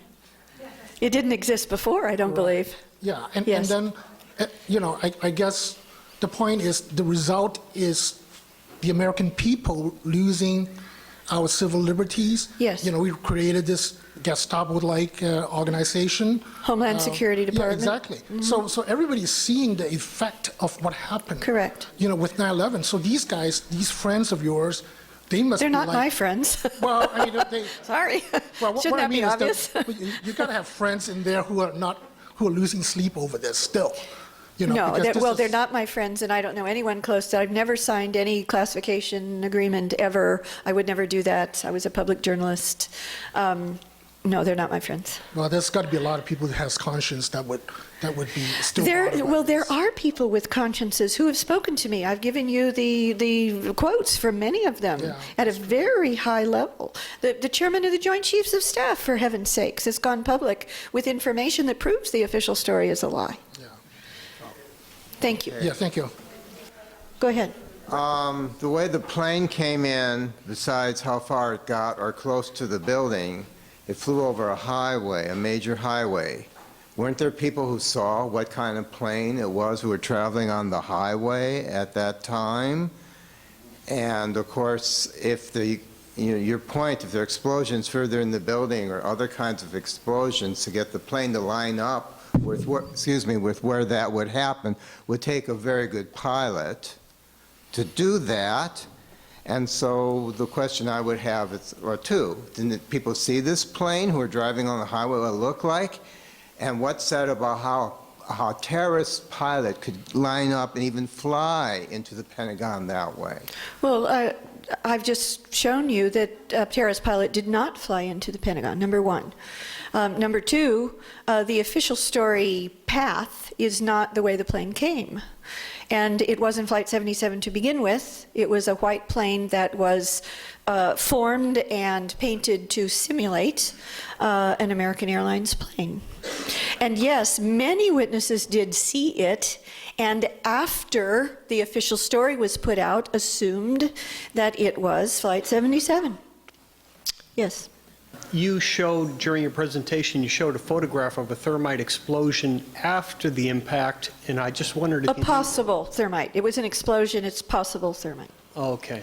I wondered if you knew what the source was and whether or not there's more CATV photographs of the actual incident available.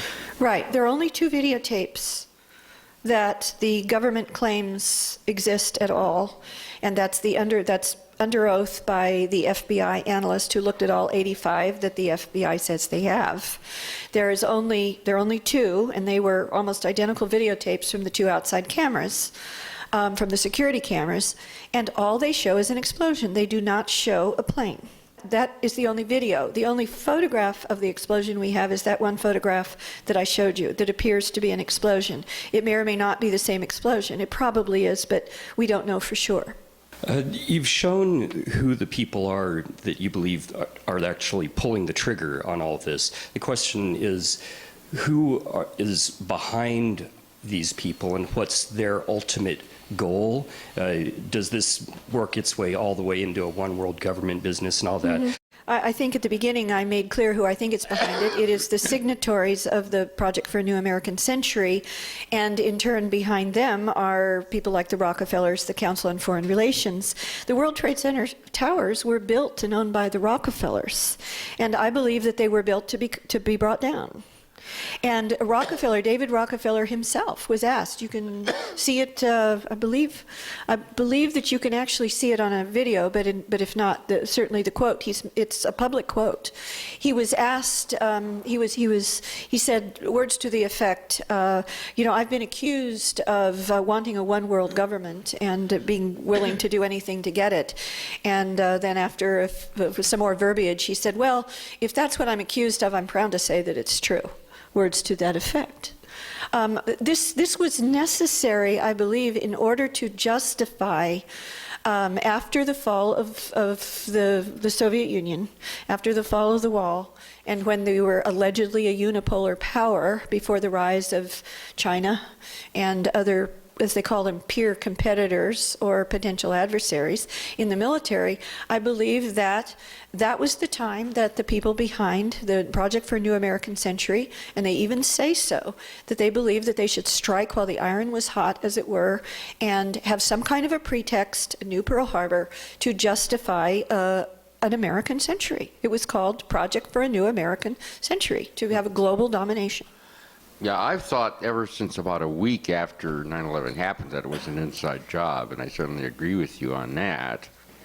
And I think it was done in order to get us ready for protracted war in the Middle East, which we've had now. We've been in Afghanistan for 12 years now, and now they're thinking about it. We will get out soon. Everybody's going to go back to sleep and say everything was fine.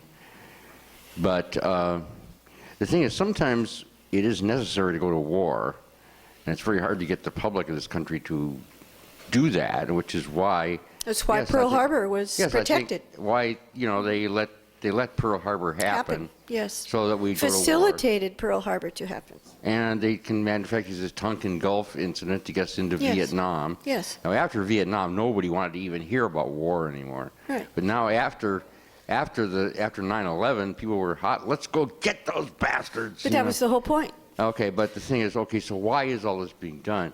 And one thing that's not mentioned very often is that there's one little habit we have in this country called driving around in cars, which is using something like 30% of the world's oil production. We're only 4% of the world's population.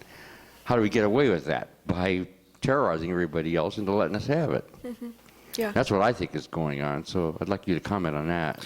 Well, Michael Rupert's book, Crossing the Rubicon, would be what I would recommend that you read on precisely that. By the way, chapters 19 and 20 on the war games are based upon my work, for which he credits me as coming up with the holy grail of 9/11 research, that the realization that the war games and emergency response exercises on 9/11 were on hijack scenarios.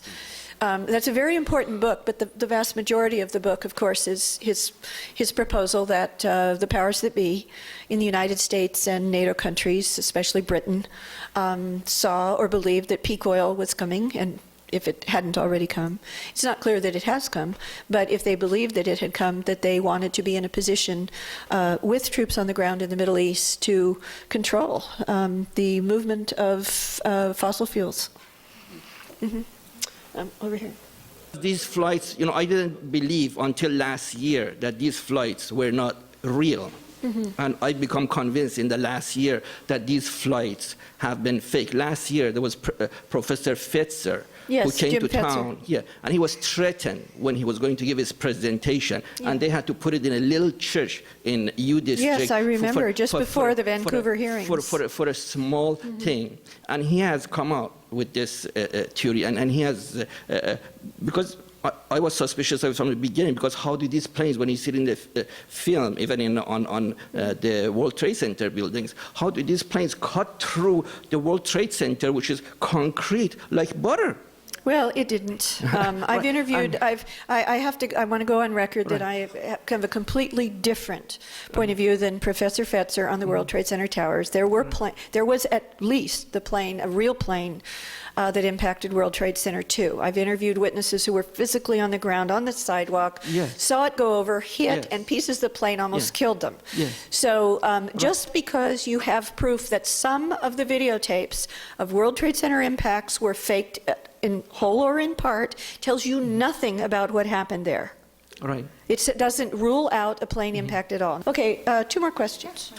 Okay, you had the point of following the money, right? And that like $3.5 trillion was missing? 2.3. Okay, whatever. A lot of money. What happened to that? Yeah, it adds up. Okay, and I get that, the people who were auditing that were blown up, but he admitted the money was gone, right? What happened about that? No, they said they couldn't account for it. Well, okay, they couldn't account for it, so that just disappeared when they blew up the accounting? Okay, I address that in great detail in my forthcoming book, which will have the same title as this presentation, Behind the Smoke Curtain. I address it in detail, and it's a complicated question. But one of the things that I have discovered is that very often the Naval Command Center, which was, one of the witnesses there, an exact quote was that this looked like a bombed out office. Okay, and according to the official story, sole survivor of the Naval Command Center, which is 2 and 3 rings in, Kevin Schaefer, he stated that the explosion went off there at precisely 9:43. According to the official Pentagon building performance report, the alleged Flight 77 hit at 9:37 and 46 seconds, almost 9:38, and had gone completely through the building, through the Naval Command Center in less than 1 second. So by 9:37 and 47 seconds. So you've got many, many minutes before Kevin Schaefer says a bomb. He doesn't say bomb, but he says there was an explosion there, and it was described as a bombed out office space.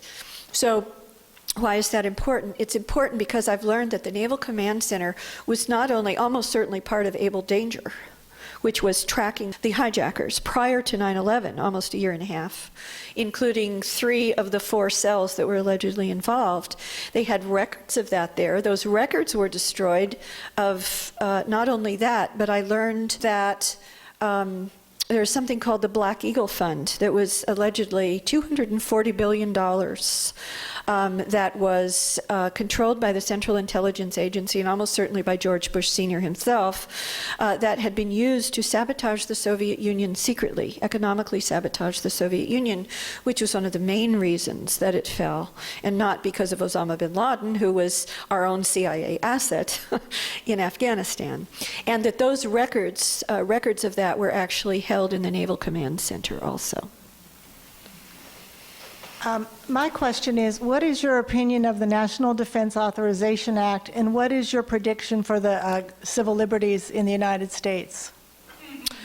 What is my opinion of the National Defense Authorization Act? Well, I think you're talking about the provision of the national, the provision of the provisions. I think there are two of the National Defense Authorization Act, NDAA, which has just been approved by Congress, that effectively the president is presuming to himself the authority to kidnap, basically, an American citizen anywhere in the world, including in the United States, hold them without trial, without an attorney, indefinitely, torture them, and even kill them. All constitutionally. This is, of course, absurd. And it needs to go to the Supreme Court, but only after the Supreme Court hopefully has a better mix of progressive versus conservative justices. Thank you.